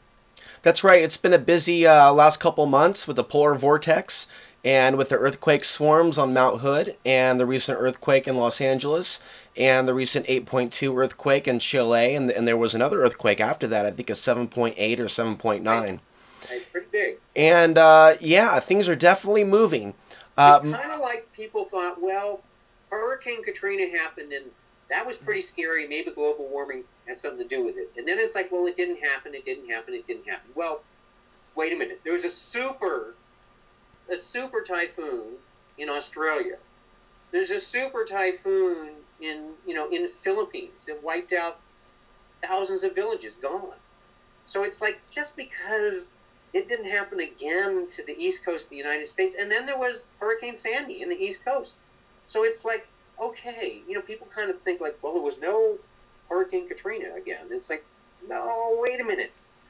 Look at all the other things that happened. It's like it's happening. True. It's happening in the same spot in the same way. And while science doesn't officially recognize a link between solar flares and earthquakes, what we can see prior to Fukushima is an X-class solar flare. What we can see prior to what happened with Hurricane Katrina, even though there's a variety of different opinions on that event itself and why it happened, there was an X-class solar flare in the days prior to that event, to the storm affecting New Orleans. So we can definitely see other trends with the sun also involved here. Well, there may or may not be a correlation between those, and I'm not going to speculate on that. But I will say that statistically, it just every 75 to 100 years, on the average, we get nailed by a major solar storm. So if there's no global warming, if our population can increase to 10 billion, and the planet's still going to be fine.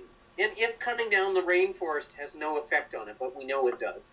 If all those things don't happen, the sun is still going to have its burps because it does that. That's just the sun doing its thing.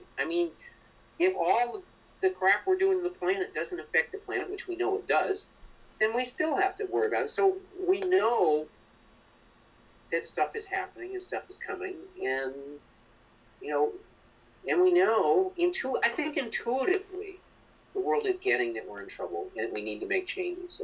There's a book called Blessed Unrest by Paul Hawken.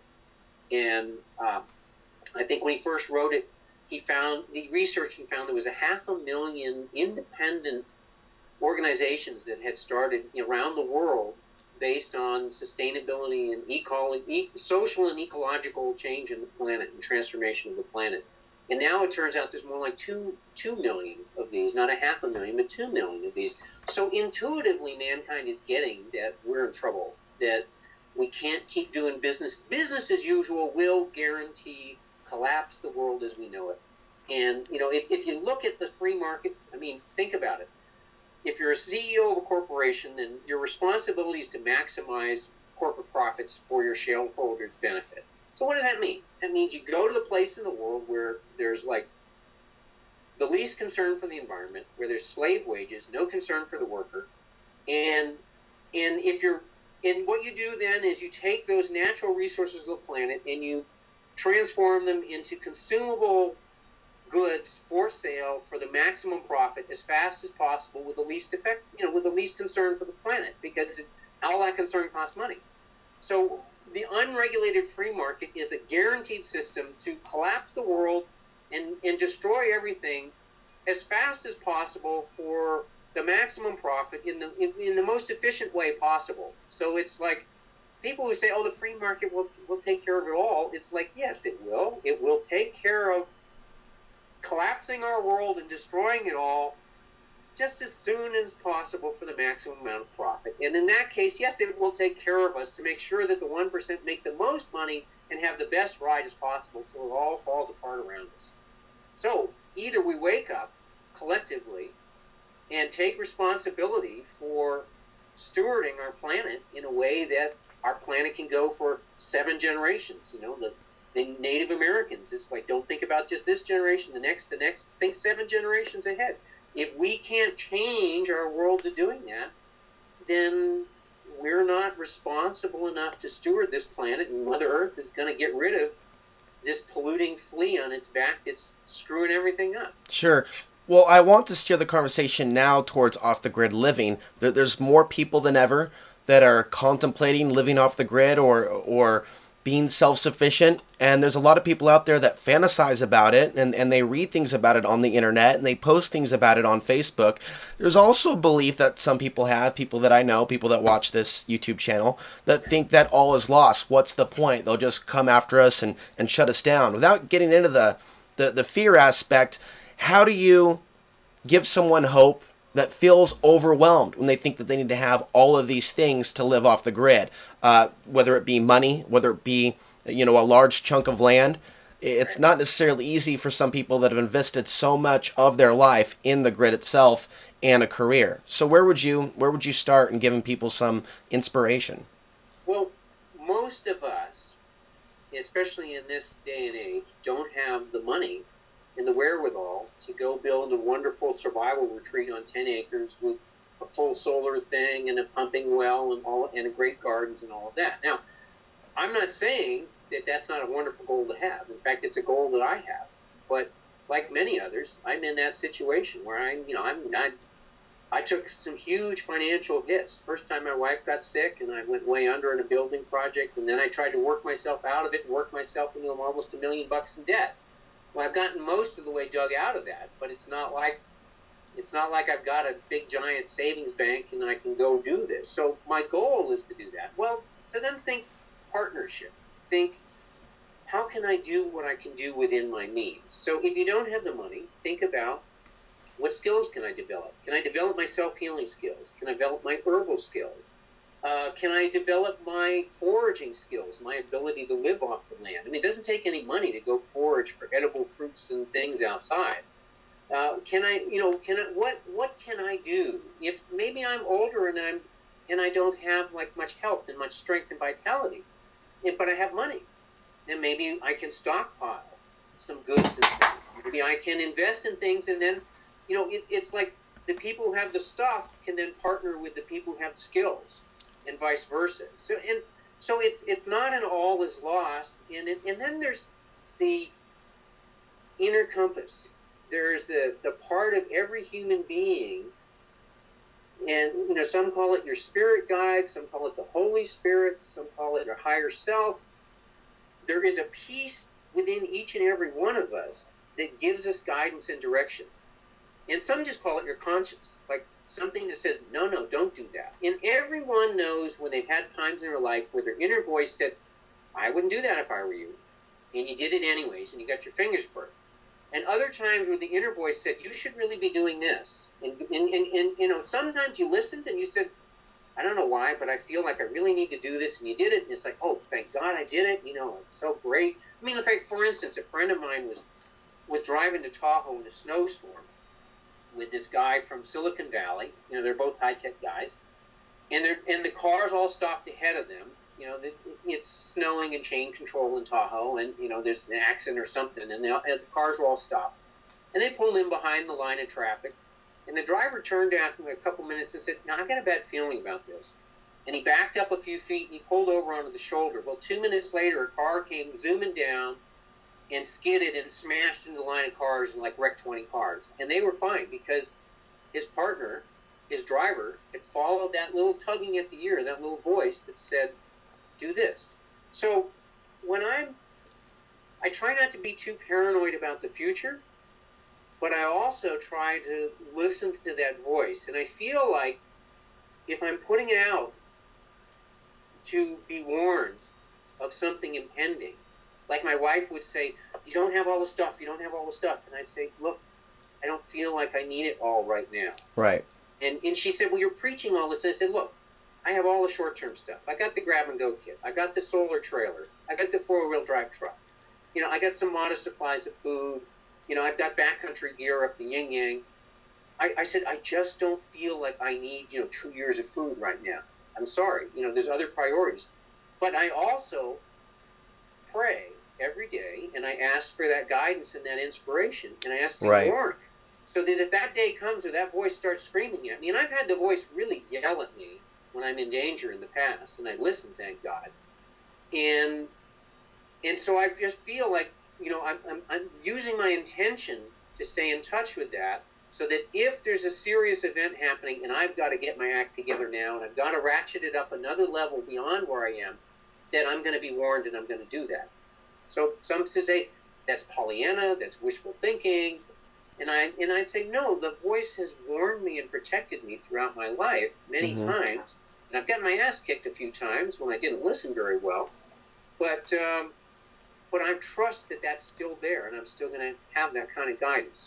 So I teach an exercise in both When Tech Fails and When Disaster Strikes. I teach an exercise called the Pit of the Stomach that I use to help people learn to make decisions.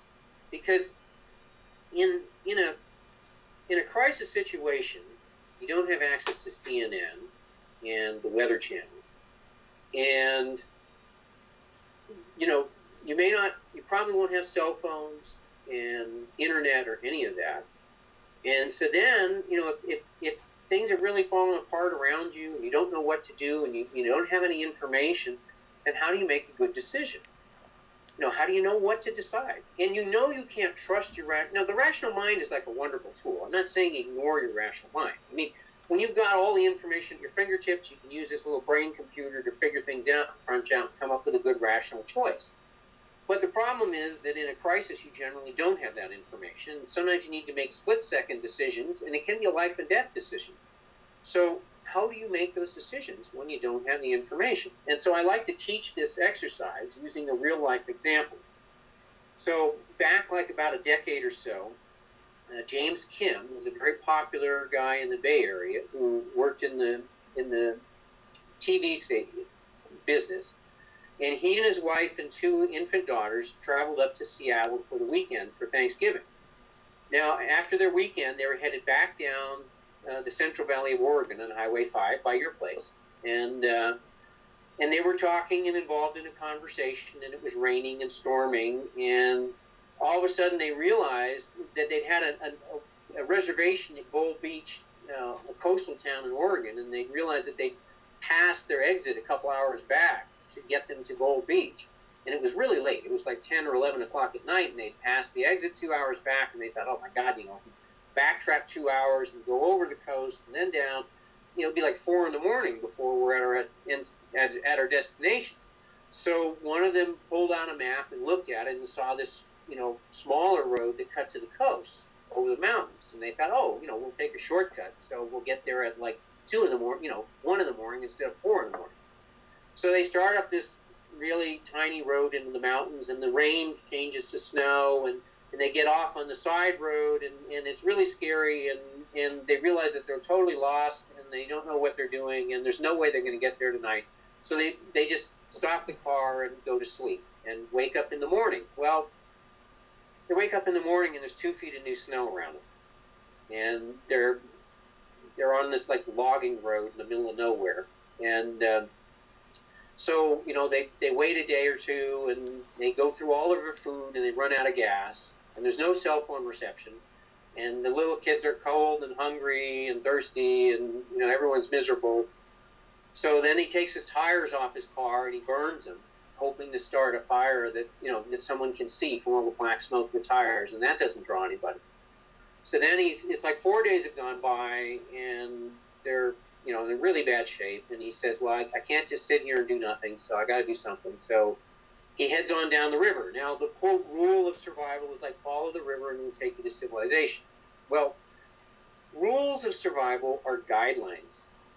So what works in one situation does not necessarily work in another, and this is where your inner guide, your inner compass is so important, because the spirit within each of us, and it's built in our spiritual DNA. It's all of those human beings that didn't have it in their DNA. Well, they died on the battlefield, or they got eaten by the saber-toothed tiger, or whatever. You know, those genes went out of the gene system because they didn't survive. This is critical to our survival, so each and every one of us has this built within us. So, okay, so what does James... So now I'm going to tell you what he should have done. Okay, so say you're in a scenario. You know you can't trust your mind when it's changing its mind every few minutes. When you think, oh, I think I should do this. And then it's like a minute later, oh, no, maybe I should do that. And then, oh, no, maybe I should do this. Well, okay, time to shut up the mind, because you can't trust what it's deciding, because it's changing its mind every minute. You can't trust it. So then what you do is you offer a little prayer. If you're spiritual, then you ask Jesus for help, Buddha, Muhammad, I don't care. Holy Spirit, or generic, if you don't believe in any higher power, just say, please help me. And, you know, believe me, people usually get a little bit of religion when they're in a situation like that. So you could say, accept the possibility there might be a higher power that might be able to help you. So you ask for help. Then what you do is you focus your awareness on your dantian. It's the area between your belly button and your rib cage. Right here is like an energy center of your being. And you focus your awareness there, and you're going to try and shut the mind off. You're going to be thinking in pictures, because spirit works in pictures and feelings, not in rational thought. So your rational thought is failing you now. It doesn't have enough information, so you've got to bypass it and turn it off. So it sounds weird, but you feel like you're drawing energy here into your center and breathing it out, and feel a wave of relaxation go out your arms and legs, and keep breathing until you feel your stomach relax. Now, if you're in a tight situation, you might be tied up in knots. You might have to do this deep breathing and a little prayer for a while. And you might have to do a mantra like God is good, or Om, or Ram, or something like that, just to focus your mind and quiet the thoughts and relax. But when you feel that pit of your stomach relax, now you're going to think in pictures. No rational thought. So James Kim, back to James Kim, what would he do? Okay, he quiets himself, he calms himself down, closes his eyes. Now he pictures himself going down the river. In his mind, he sees himself hiking down the river. Like, is this a good idea? And so then you feel the pit of your stomach. And if you feel it clench into a little tight knot, or you feel it queasy, like you're sick, you know, kind of a nauseous feeling, it's like bad choice, bad decision. Mind says follow the river, but your body's saying, nope, bad choice. So then it's like, oh, wow, I thought that was right. So then you do some breathing and praying, you relax again. Now make another picture. Well, maybe I should go up on the ridgetop. Maybe I'll see, you know, somebody plane flying, or maybe I'll see like smoke from a smokestack from a chimney in a house nearby, or something like that. So, you know, that might be a good way. So you picture yourself going up on the ridge, and maybe in James Kim's situation, it's like, oh, my stomach clenches again. It's not a good choice. Well, what do I do? So then maybe he says, well, maybe I should stay in the car. And if you get like an feeling, when you picture that sitting in the car, and you feel the stomach relax, and you feel an expanded feeling, then that's a good choice. Now, so what happened? Well, James Kim went down the river, and he got wet and cold. He wasn't clothed properly for it. And he was found 2 days later lying face down, dead, on the side of the creek, a half a mile up from a hunting lodge he could have broken into. They had plenty of food and clothing, and he could have made a phone call and all of that. So he didn't know it, but he was a half a mile away from finding civilization. What happened to the wife and kids? Well, when James Kim didn't show up, his father started calling people in the media and organized a search. They tracked down the cell phone bounces off the cell phone towers to get the general idea of where they were. They sent people out like on four-wheel drives and, you know, little Odyssey vehicles and stuff. And somebody found the tire tracks and found the wife and kids, and they were cold and hypothermic, but, you know, they were basically fine. So there was a good news, bad news story. It was tragic in that the well-known, well-loved husband did die, and the wife and kids were saved. So it teaches, though, how the rational mind can make some really bad decisions when it doesn't have good information to crunch with. And that inner compass can see around corners and guide you into that safe path. And, you know, your mind may say you got to go this way, and your spirit may be saying, no, I see around the corner, and that's a bad path, and you've got to go this way instead. And in his case, it would have been the spirit would have told him to stay put when the mind is screaming at him that that's the chicken way and it hasn't worked yet, so why is it going to work? And you can't stay put because your family's going to freeze and they're going to starve and going to die. And yet that was the right action to take. You know, when I went off the grid for 10 months in Colorado, for me, a lot of it was not about being a survivalist or even being 100% self-sufficient, but just getting closer with that internal compass. And there were just a lot of things that happened that I still have yet to write about that were like divine intervention moments, where there was a flat tire at a certain moment, or certain people came into my path that became friends for a period of time. And there was things that I learned from them. There were things that they learned from me. So it was much more of a spiritual thing than a self-sufficient or even a survival thing. And that's one of the messages that I'm trying to impart to people thinking about being off the grid, that it is more about that internal compass than the response to disaster paradigm that a lot of preparedness people today, self-proclaimed experts, are promoting. Right.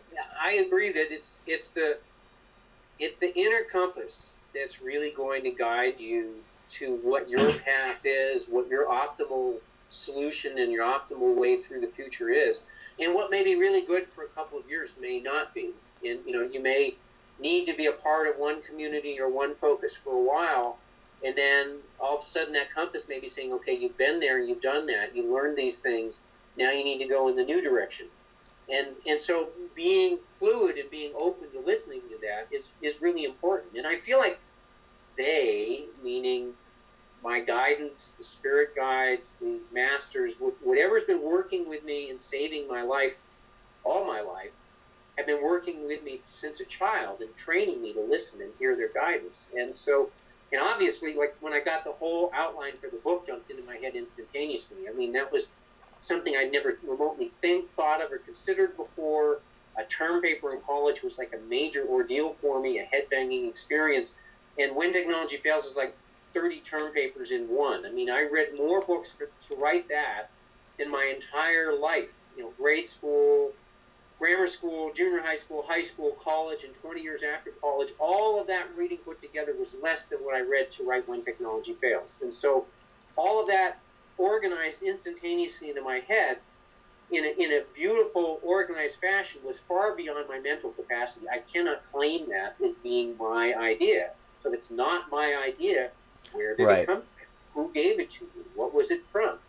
I call them the guides and the masters, or actually what I prefer to call them is the dudes on the other side. I suspect that a lot of people are receiving the warnings. I could see evidence of it, and as they say, no man knows the day nor the time. I have a suspicion it's not going to be tomorrow, but in our lifetimes. In other words, there's time to prepare. Right. And what I want to ask you is, for those that are going to be going off the grid this year, some are anticipating economic collapse next year, so they're trying to get ready.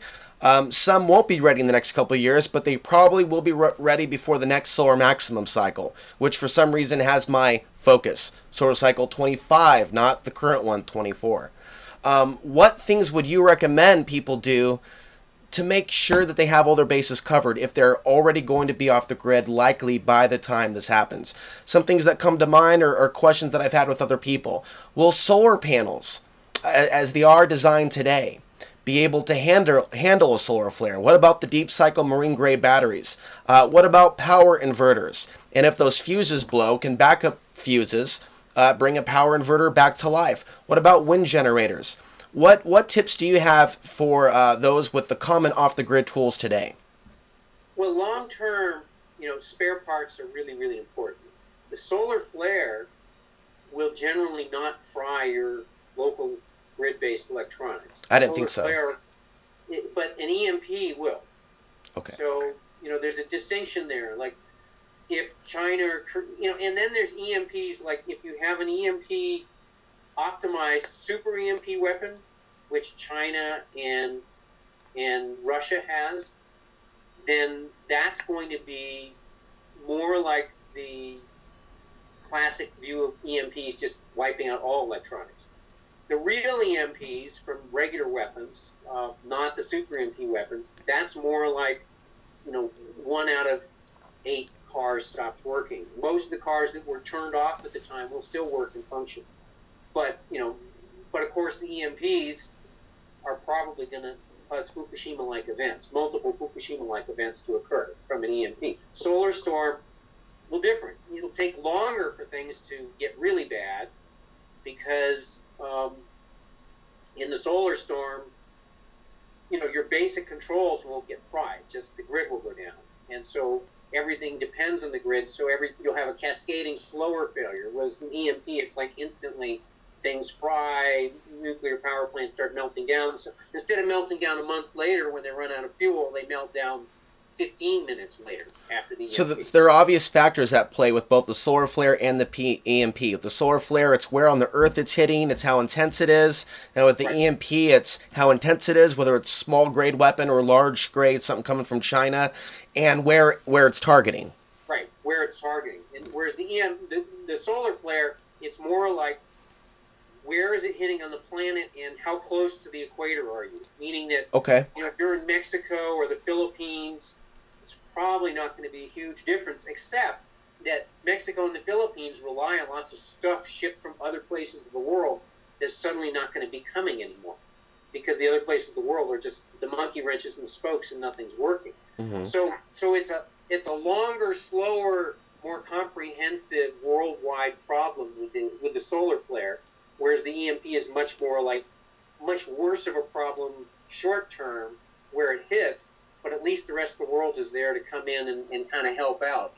So certainly as far as like the world's concerned, I'm much more worried about a solar flare than I am about an EMP, because the EMP is, there's going to be the rest of the world there to help put you back together. The solar flare, if it's a really bad one, then yeah, it's going to knock much of the world back to the Stone Age. So then having your spare parts on hand is so important. Now, if you're in, say, like the East Coast, where you feel you're a pretty strong EMP target, or maybe even Silicon Valley, then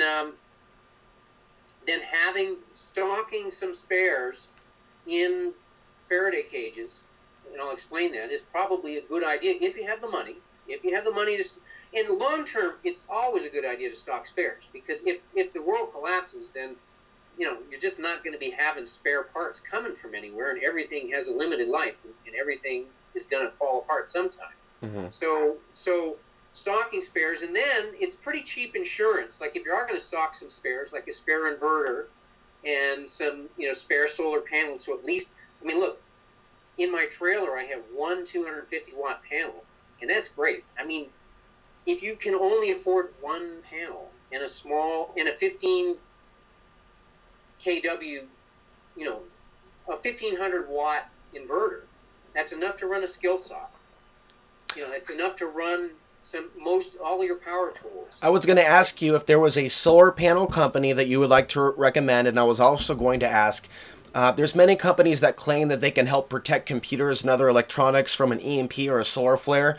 Are there any companies that you find to be reputable, any companies that are, worth looking into in that regard? Well, there's a really good article, and the link to it is at the end of my 400 Chernobyls article, which is posted in full at whentechfails.com. And so, like, a lot of the stuff I'm talking about is referred to with hot links at the end of my 400 Chernobyls article. It's been posted in Alternate and Huffington Post and several different places, and it went real viral. But the full article with all the hot links, its latest form, is posted at When Tech Fails. And so Jerry Emanuelson has a website, a new science website, and he used to work for the DoD as an electronic tech, an engineer in the EMP section. And so he's got better advice about direct EMPs. But I'll summarize what I can recall that's good for everybody, the simple advice. One is that if you're not, there is a free downloadable U.S. military paper on grounding and bonding for EMP protection. And if you're not an electronic tech or an engineer, and you're not reading the article, don't bother trying to ground and bond to protect for EMP protection, because the buried stuff in the Soviet Union when they did their Kazakhstan test, it fried a lot of stuff with ground currents. So you risk doing more damage than good if you're not doing it right. So the best thing to do is to make what's called a double Faraday cage, which is essentially a Faraday cage is where you just a metal box. And what happens is when the radiation hits, the electromagnetic pulse hits, it electrifies with an electromagnetic wave the entire surface of the box, and the box kind of radiates to itself all around equally, and so the field is totally balanced around the box. It's called a Faraday cage, and so it shields things. Now, little teeny holes in the box, they're smaller, like even things up to, you know, 1/4 of an inch diameter, they're fine, because the electromagnetic waves are bigger than that, and so they don't like just squirt through the holes, so you're okay. Wires. So, for instance, a good Faraday cage is like an old refrigerator, but cut the cord off, because the cord's like an antenna to bring power inside of the cage. An old microwave is a great cage. Cut the cord off.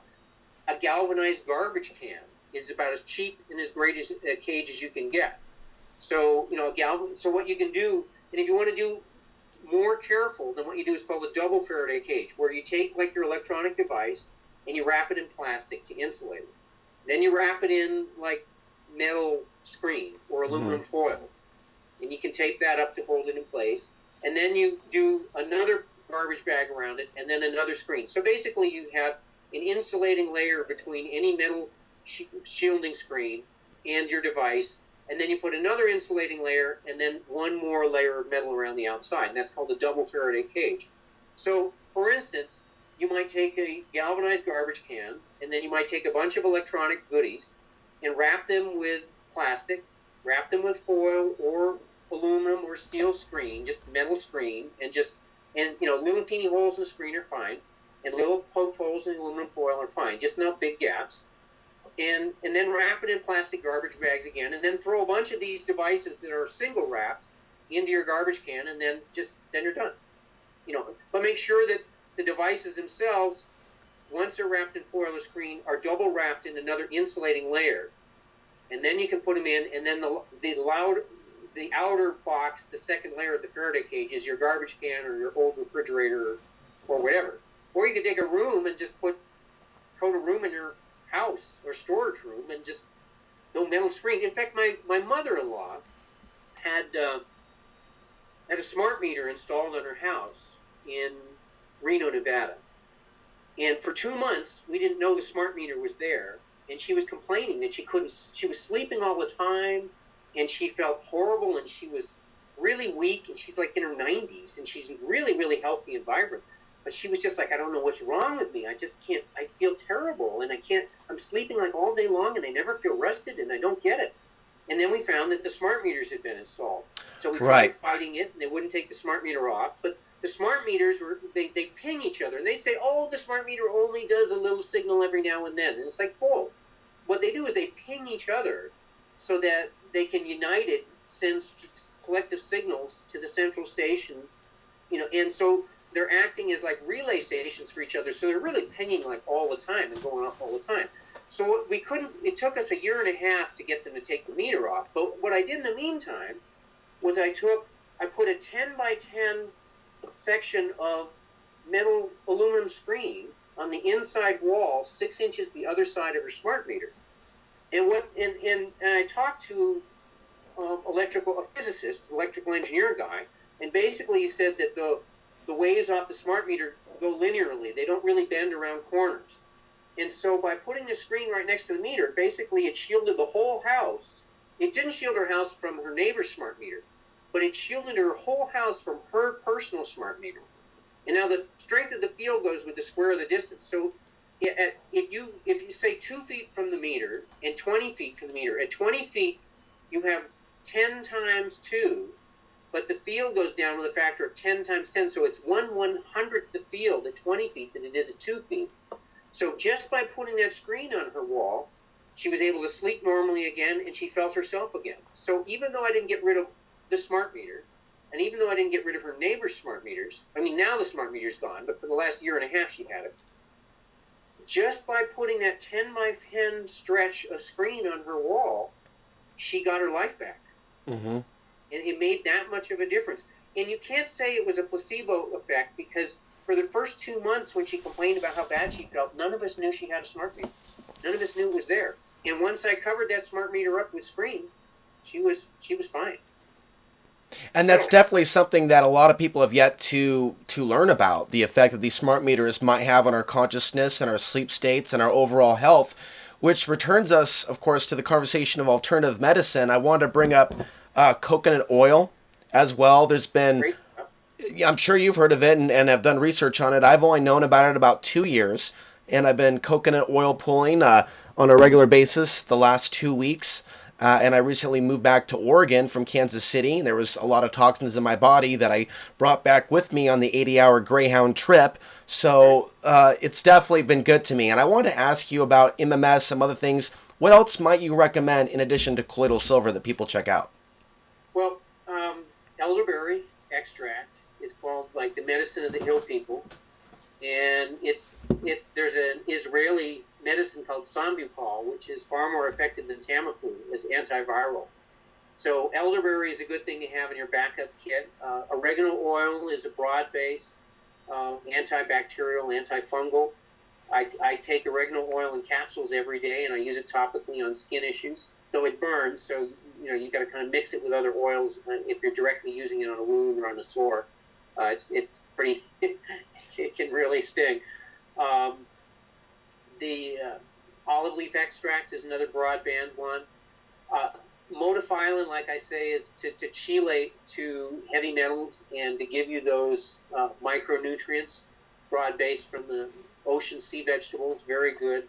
A lot of provided you're not getting radiation from, and that's what you got to worry about with sea vegetables now, is where is it processed from? I mean, used to be you get great stuff from Japan, but I sure wouldn't want to get any kelp or sea vegetables processed from Japan now, that's for sure. Well, let me ask real quick. There's concern about a Fukushima plume coming in, not to deride what you're saying now, but do you think that there are certain measures people should take in the next couple months in terms of atomic iodine, as others are suggesting?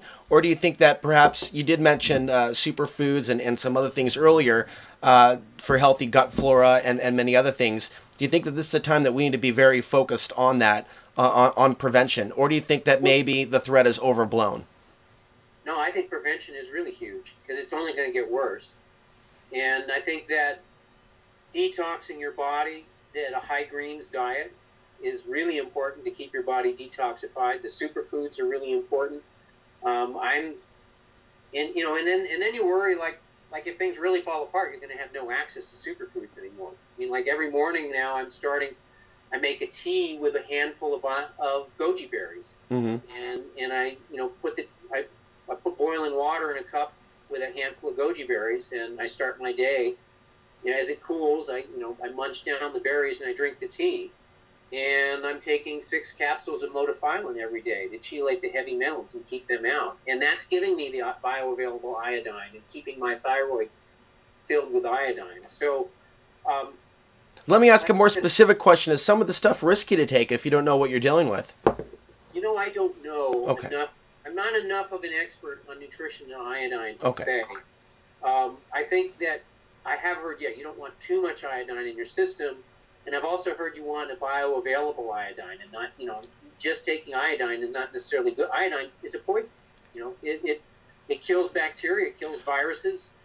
You can purify water with it. It's a poison, and it has negative health effects if you have too much. So you're applying the common sense that we all should have. We need to eat better. We need to get the nutrients in our diet, not look at some of these easy fixes. Right. Now, if it's a diet, if you're taking a supplement that is made from food, like if you're food-based vitamins, then great. Then it's in a form your body can recognize and absorb. If it's a superfood-based green additive to your shake, then provided that the people who are making it are reputable and it's made with organics and not non-organics, and it's real organics and not bogus organics, then that's great. But you got to do your homework, and just because Whole Foods has it, the same people who are giving money to defeat the labeling GMO things, the Safeways and the Whole Foods, they're also probably the number one sellers of organic products in this country. And they're also people who fund money into reducing the stringency of organics labeling. And so that's where you kind of got to do some homework and make sure you use trusted brands And just because it says it's organic and just because it says it's green doesn't mean it's really the best. It may be kind of, semi-organic and semi-green and not so good. So, that's where talking to the guys in the stores, and giving the local food people, your local health food people, those people are a great storehouse. It's keeping the dollars in your community, and it's relying on their information and their knowledge of being into this stuff for years, and not just a big corporate entity like a Whole Foods and Safeway. Not to say I don't buy any stuff at Whole Foods and Safeway. I do, right. But I try to give the local guys most of my business now. My trips to Whole Foods and Safeway, I've done way, way down, and I'm giving the local guys the business, and I'm trusting the local people to give me the real scuttlebutt on what's good and what's trustworthy and what's not. And I want food-based, if at all possible. Well, stocking a variety. I mean, on the plus side for wheat, if you stock organic wheat berries, it's pretty cheap, and you can sprout it and get live food, and it'll last. If it's properly stored, it'll last for generations. I love brown rice, but it doesn't last very long before it goes rancid. Quinoa is great. Stocking a variety of things. Stocking lots of stuff, like mung beans and lentils and chickpeas, all organic whenever possible, so you can sprout and have live foods. Those are really great. Chia seeds is great. Ground cacao is great. Goji berries are great. Acai, I don't know, I've never seen any dried acai, but it's a really good superfood. So while you can still keep it in your refrigerator and freezer packs and blend them up in your smoothies, they're great. Coconut oil, tubs of coconut oil. I started having really scary brain farts a couple years ago. I mean, I've been a little spacey all my life, but a couple years ago, I was just blanking out on stuff that was like really, really basic. And I'm 57 now, so at 55, I was having some scary brain farts. Now, my dad died, and we thought it was Alzheimer's, but it turned out they took apart his brain and found it was non-Alzheimer's dementia, but basically the same as Alzheimer's. And so I started reading about the coconut oils and the medium-chain fatty acids, and that people have been recovering totally from Alzheimer's with the coconut oils, and it helps the body regenerate and rebuild neurons that are damaged or dead. And they said that the only other thing that really produces, that I've read, as well as coconut oils, is fasting. That when your body fasts, it naturally produces these medium-chain fatty acids that regenerate your neurons. Mm-hmm. So one of the best things you can do to prepare yourself for the future is to start doing cleansing fasts during the year for multiple reasons. One is, when you do the fast, and I highly recommend you do enemas with the fast, because and it seemed like a bunch of bull to me when I first got talked into a fast. Oh God, I was like 21 years old in Palo Alto, and my roommate was doing one and wanted company on it, and I thought, okay, and it sounded bogus. And the philosophy was that when you're fasting, your body is not focusing on part of your subconscious awareness that does the little things behind the scenes about digesting food and building your body and cleansing your body. When you're not digesting food, that part of your being that you're not conscious and aware of can focus on cleaning and getting rid of toxins and rebuilding tissues in the body. And it sounded kind of hokey, but I thought, well, I'll give it a try. So the philosophy is that in the morning, your body's doing its cleansing cycle, and in the afternoon, it says, I'm hungry, and it starts reabsorbing from your colon whatever it can, and it pulls a lot of toxic stuff back in, along with the food it's trying to scavenge from what's left in your colon. So by the end of the day, people say, I feel terrible, I got a headache, I feel nauseous, I got no energy, I just feel terrible, and I've got to eat something. Well, you do an enema, where you're not taking any calories or nutrients in, but you're cleaning and flushing your colon, and 20 minutes later, it's like, I feel okay. And so then it was like, well, I guess I believe this stuff about fasting after all, because I really didn't believe it till I did it, but seeing was believing. When I flushed out all the stuff from my colon, and I felt okay, and my headache was gone, and my nausea was gone, and I had decent energy. And then, one time I drove cross country in like 1979, and I was I was fasting the whole time. I was able to drive 20 hours a day. Can you imagine driving for 20 hours? My wife would go to bed in the VW bus, sleeping with my wife and my stepson in the back.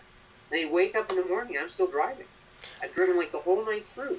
And I can normally never do that. But because I was fasting, I was that much sharper and aware and awake. I could drive for 20 hours of the day. I'd stop at rest stops, I'd do one-arm pull-ups, and I'd go for a 2-mile run. All after fasting for driving for 5 days, driving cross country. I mean... Well, this is interesting to hear because as someone that's created multimedia for years, there are those times where I'll have some coffee, even though coffee is not the healthiest thing, and I won't eat for a day, and I won't do anything but focus because I'm all aligned, body, mind, and spirit, on that editing project, on writing that article, on whatever I'm doing online, and it's that same energy of focus. But a part of me is guilty. Oh, I haven't eaten for a whole day, but for some reason I have the focus to get the project done because I'm not. Well, the main thing is to detox your colon while you're fasting. And there's if you're just fasting for a day, you don't really need to do it. But any longer than that, you do. And it depends on how clean your body is. Like, if you're pretty toxic, 8, 9 hours without food, you're going to feel like, I got to eat. And if you don't clean that colon and detox, you're going to eat because you're going to feel so bad. Once your body's pretty clean, you can easily go a day without eating. And when I met my future wife, my deceased wife now, when I met her, her mother was very, very sick and ill and bedridden most of the time. She was like in her late 50s, lived in Silicon Valley, and just really did not feel, she would lie in a room and had horrible allergies and felt terrible. So what happened was, at that point in time, she'd been to lots of doctors. She had a nebulizer, and she'd had all these drugs and things. So she got in touch with a naturopathic doctor named Dr. Garden. And he was in his time working full-time in those days in his mid-80s. Just a spitting image of health.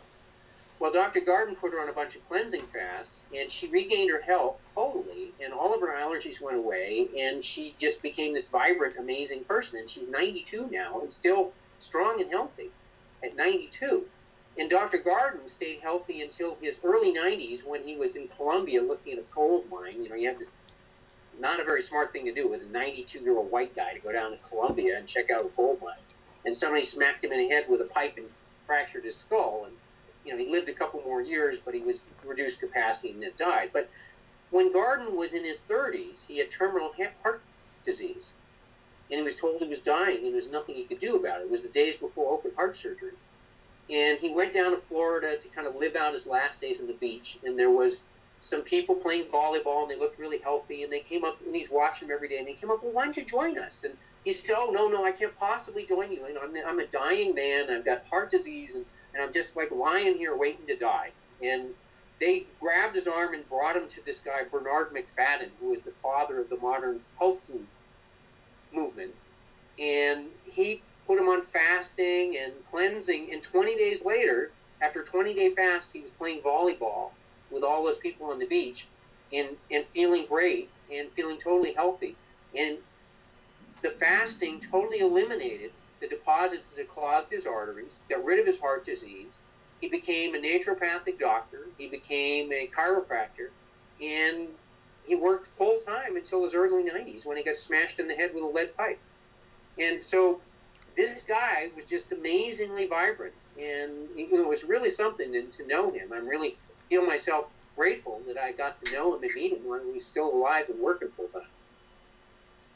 We definitely covered a lot of good information, and I want to pretty much give you some additional time if you'd like to fill in any blanks here in terms of preparedness, self-sufficiency.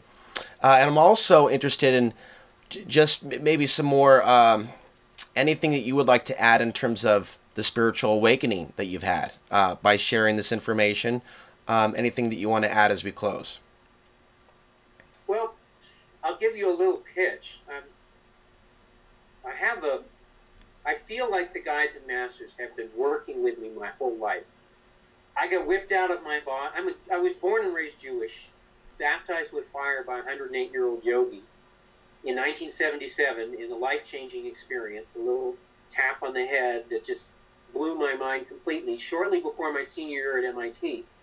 And then when I'm a junior engineer at Hewlett-Packard, I got whipped out of my body. I was long distance running. I'd been putting on weight. I stopped going to lunch with everybody. I started running long distances and fasting and praying and doing all the spiritual meditation, and I got whipped out of my body during a long distance run for meeting with Jesus. And for decades I thought, like, why me? What's a Jewish kid from Burlington, Vermont seeing Jesus on his lunch hour? That's like straight out of the National Enquirer. And I realized that I came into life with a contract, with a soul agreement to do certain things. And that they, meaning the Holy Spirit or the guides and masters, have been working with me and training me all my life to listen and hear. And I have a role to do, and I'm supposed to be here on the planet through these changes. And it's a long story, and I just shared it with one lady. I'm going to probably post on the website soon. And then I'm going to follow that with a book about my life that I'm going to try to wrap up this fall and get published, and probably through Hay House, but I'm not sure who's going to publish it yet. Basically a memoir of the spiritual journey. But what I'm saying is that every human being has within their DNA this inner compass and this connection to spirit. Whether they exercise it or access it or not is up to them. It's a matter of free will. Like, God never pushes himself onto you. In whatever form he may come to you in, whether it's Jesus or whether it's guides and masters or just a little tugging at your ear and an intuitional hunch, it's still that same energy working with you, and it's always available. And it can help you if you allow it to, but you got free will. You can tell it to go away and leave me alone, or you can say, I could use the help, whisper in my ear, guide me, protect me. If there's something dangerous around the corner, I want to know. And so I think at this point in time, people are hearing the call that it's real important to develop this aspect of themselves, because when things are hitting the fan and there's no CNN and there's no internet and there's no grid and you don't know which way to turn, having learned to listen and hear on the inner plane is going to be the difference between life and death for you. And it may make the difference between relative discomfort and just horrible pain and suffering. And so I would much rather opt for love and light and comfort and the company of friends and a wonderful community than pain and suffering in a Mad Max future. And so that's my vote. My vote is for a future guided by the Spirit to a best of all possible scenarios. That's my goal. That's where I want to go. And I know there will be other people joining me in it. I hope there'll be other people joining me in it. And I hope I'm able to hear well enough that I'm a part of that and don't end up in the Mad Max. Don't pick door number 2 and end up in the Mad Max door instead of door number 1 in the nice spiritual community that's doing fairly well in spite of the world kind of falling to pieces. Well, I believe that because of the path we have taken in this life, people like us, people like yourself, and there are many others, that we have truly made the best steps to prepare by helping others. And in a world where so many people get focused on the stuff and the gold and the dollar bills and free markets and not free markets, there is no better investment than investing in other people and trying to help other people. And whatever we put out there, I truly believe in this world, and my travels has shown me this tenfold. Whatever we put out there comes back to us.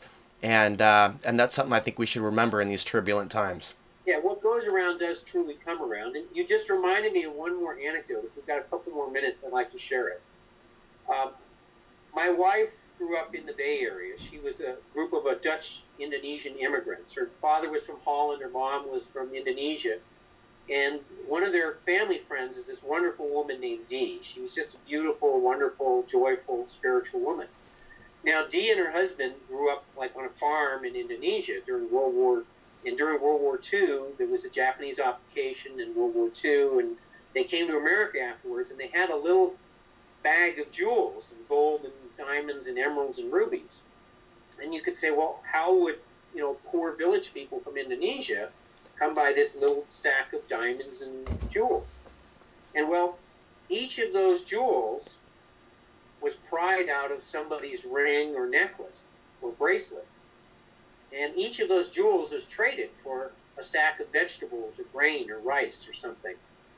And because they lived in the farmlands and in the mountains, they had food.